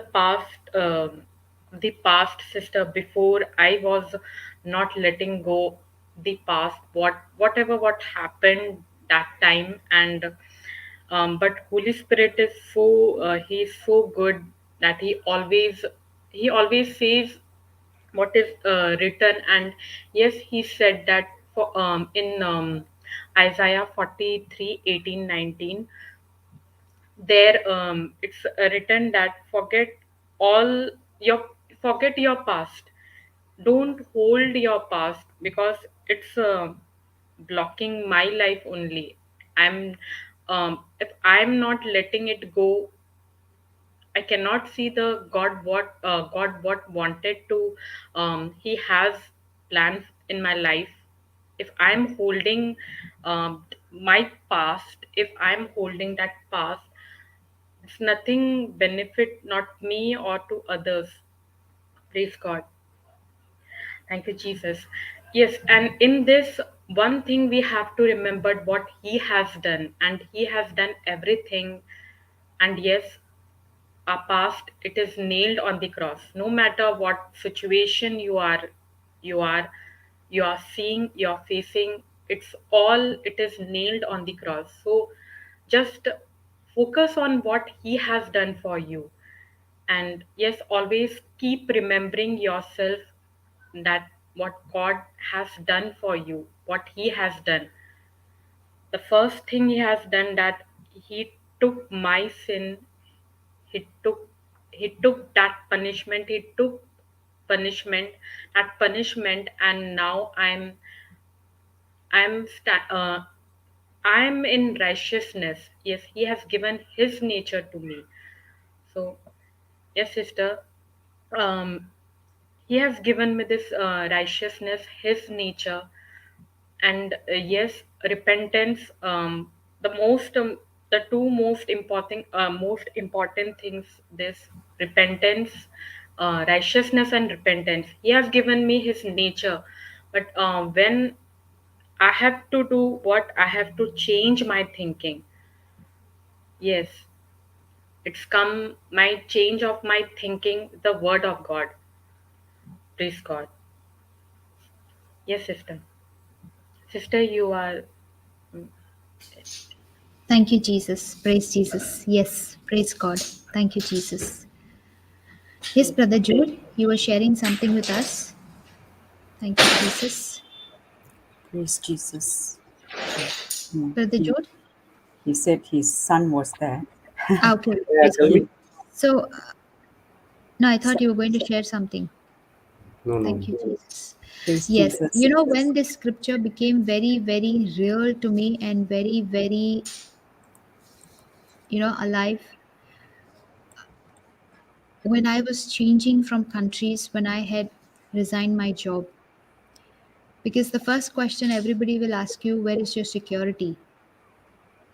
Where is your, what are you going to do next? And that time, he became so real to me, he became so big. The same step I had taken 2 years back, but I did not have the courage to follow through because fear came into me. But 2 years later, when I took the same step, but this time with 100% confidence in him, he became so big for me that he let me cross from one to the other. And when I am here, every day for me it is like I'm just counting my miracles, how he journeyed with me. Even in those days when I didn't know the truth, he was with me. His mercy was with me, guiding me, protecting me. And he so patiently, so gently, he waited.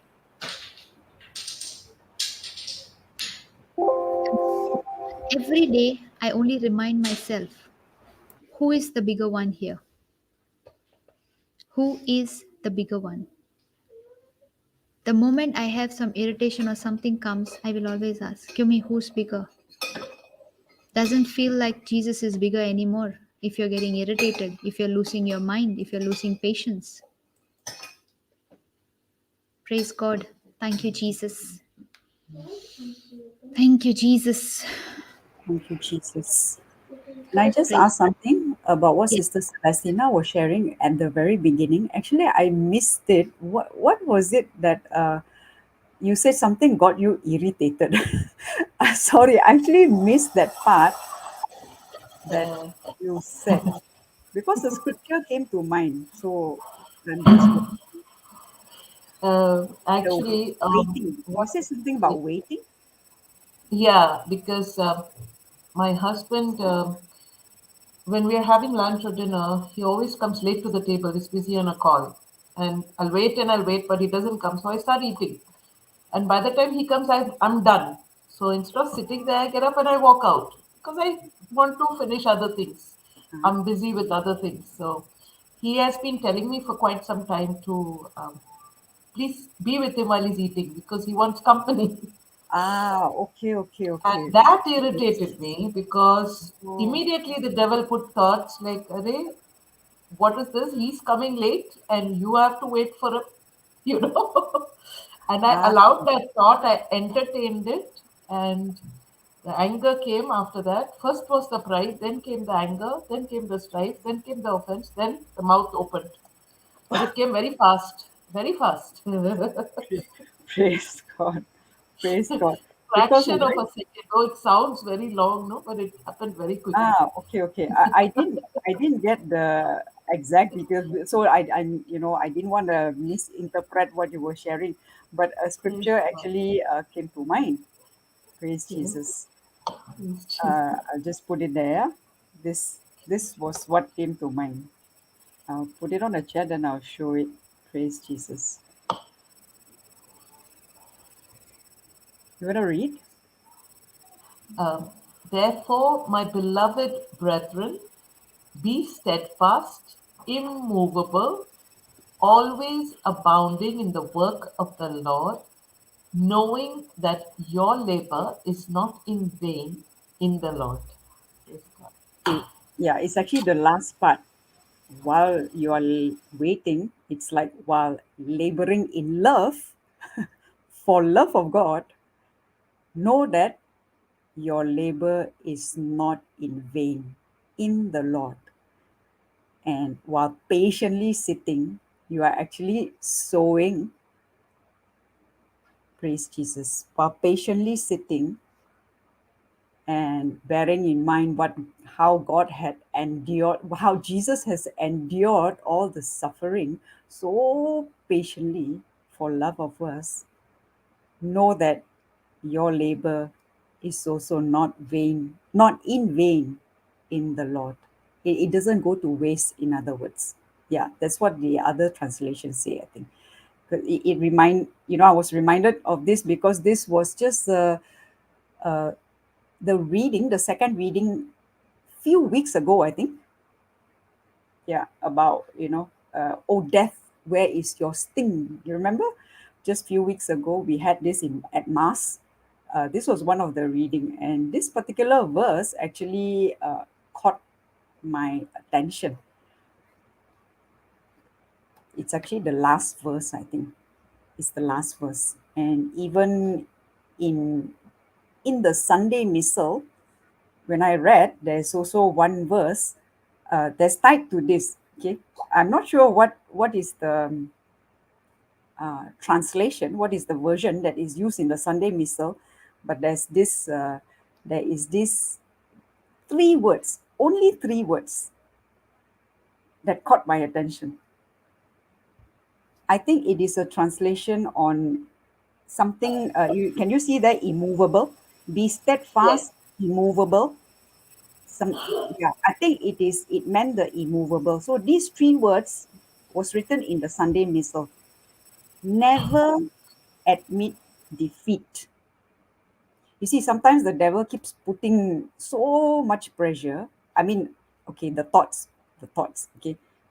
Don't put everything, don't blame everything on him, but it's myself, right? But sometimes the pressure comes so much to make you want to quit and want to say, I give up. You know what I mean? I give up. But this verse that day, I don't know, somehow it just hit me at Mass. It just kept hitting me even after Mass. Never admit defeat. I think that is what it means by immovable. No matter how much the pressure comes, never admit defeat. I really don't know what's the translation. I was looking for it in the Bible Gateway and also in Eastward. I couldn't find this never admit defeat, but you can find it in the Sunday Missal if you have the Sunday Missal that we use in Okay. the church. Yeah, I mean the one that I use. What is that whistle? Sunday Missal. Sunday Missal, the The one with liturgy the paper? daily mass readings. The Sunday liturgy paper Missal. you're talking about? Liturgy paper. What do you mean by liturgy paper? I show you. I show you. I show you. I don't know how to tell you.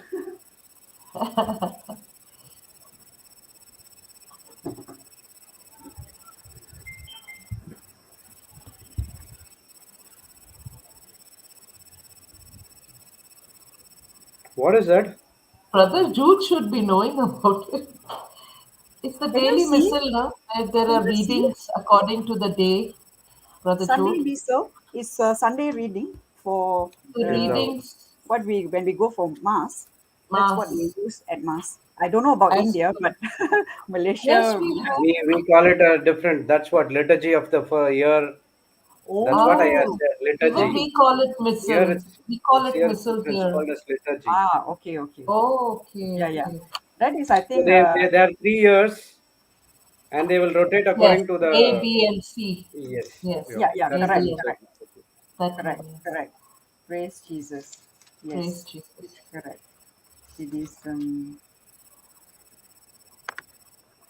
You know that the struggle was so hard that on the third day, as I was uh, spending time with God, He gave me 1 Corinthians 13, where reminded me of how I was ministering to someone to use that with her name and to rate herself.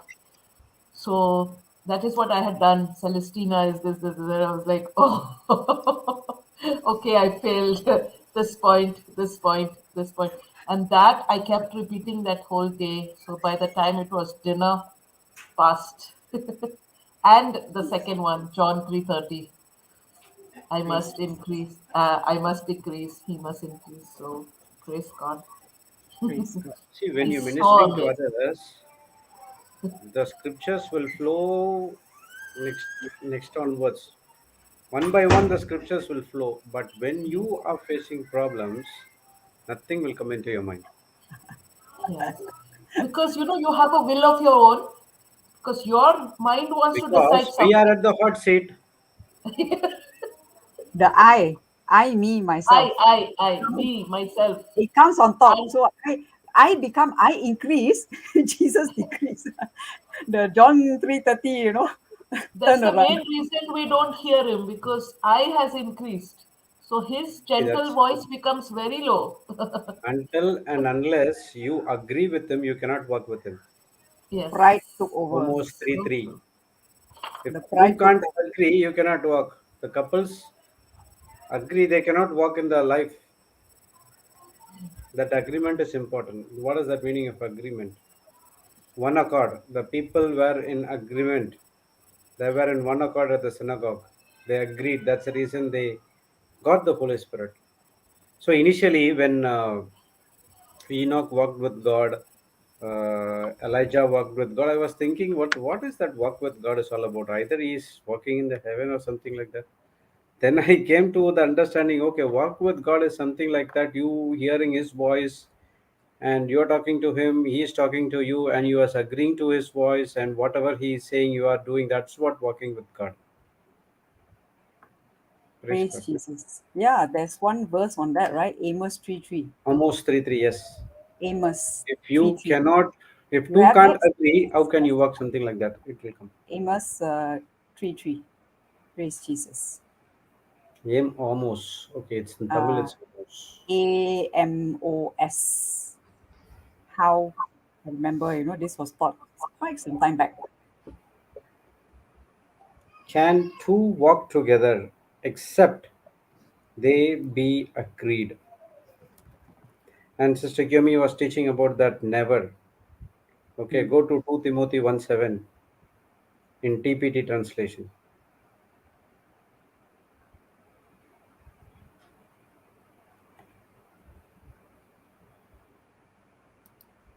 TPT.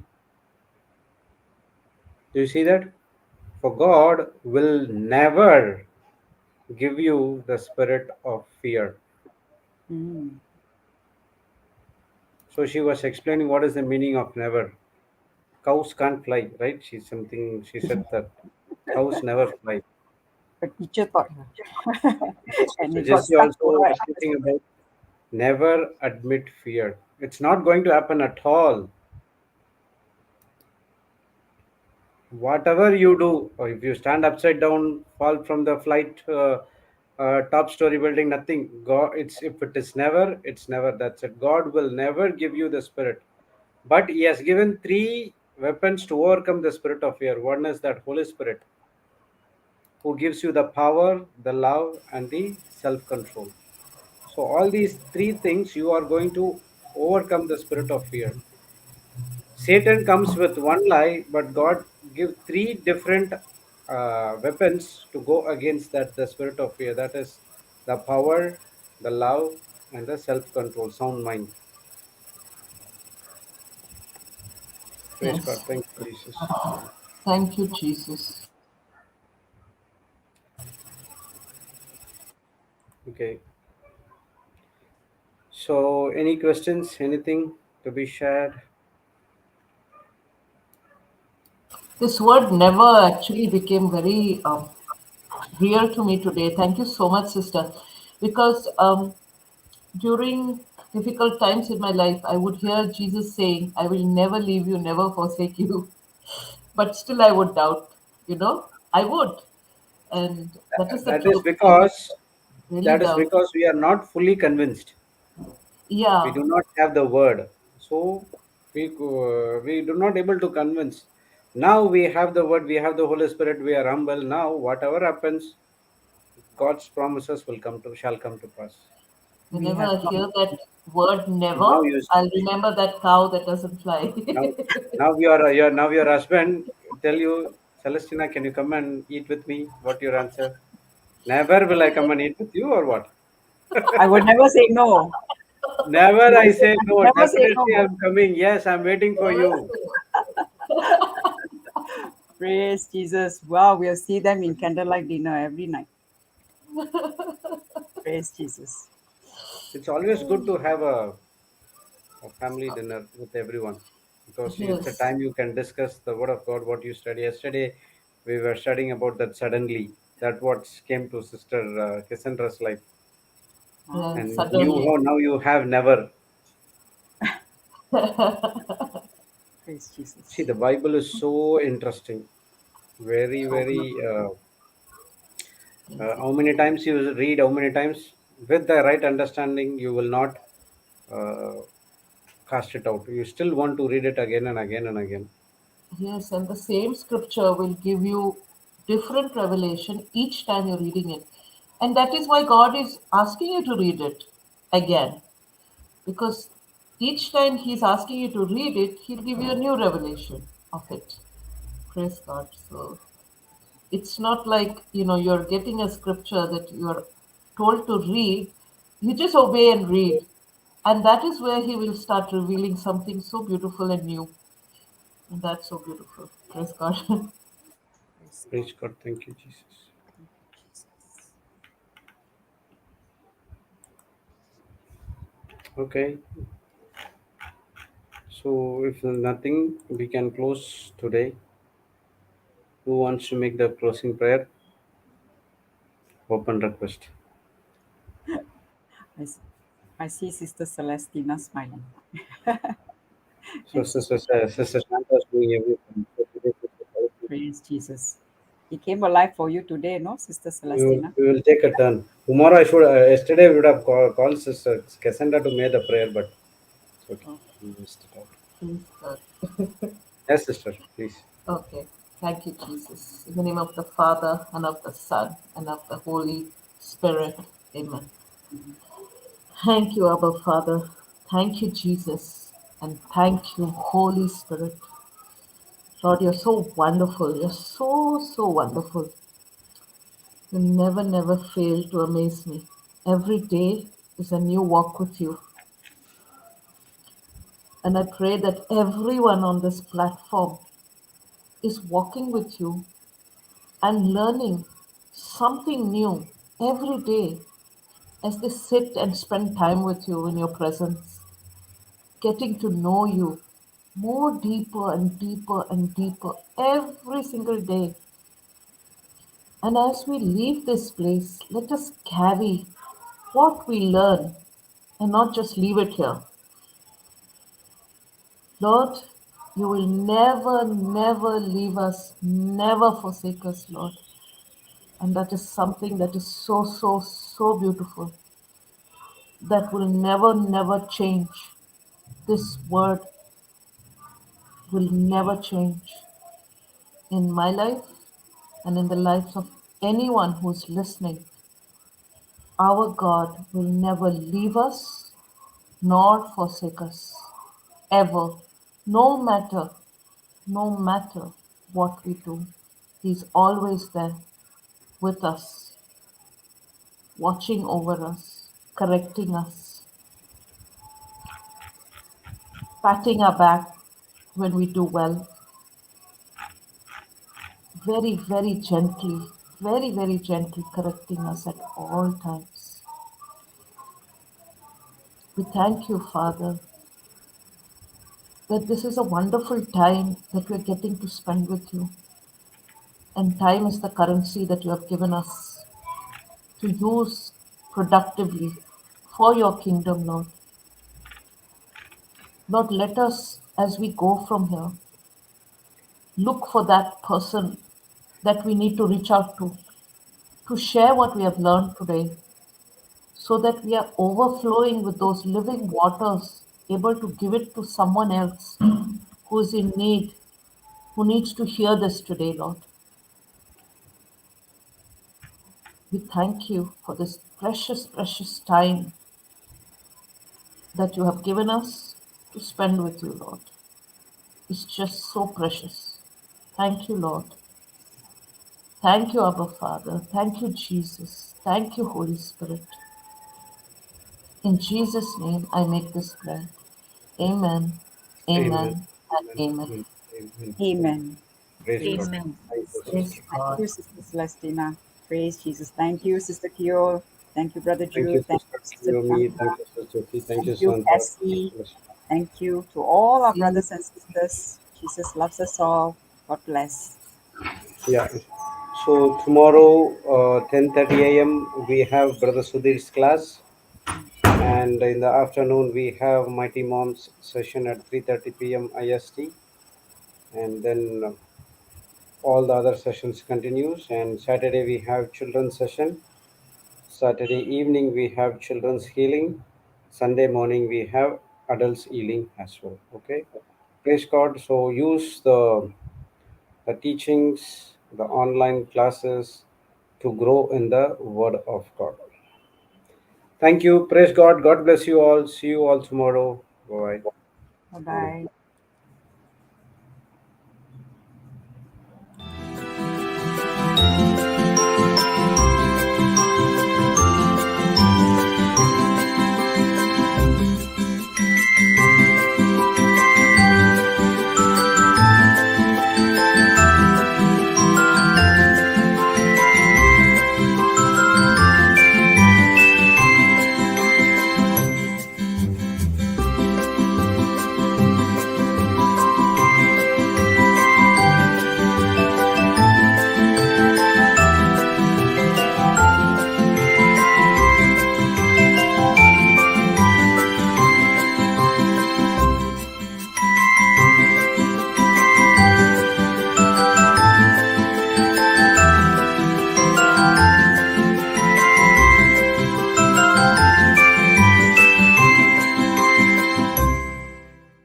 Son, the secret is not how many retreats I attend, not how much of the Bible I know. The secret is how much of the instruction I'm putting into practice. The Christian life is to learn how to fight this battle. And this battle is not physical, and this battle is spiritual, and this battle is every moment, every second.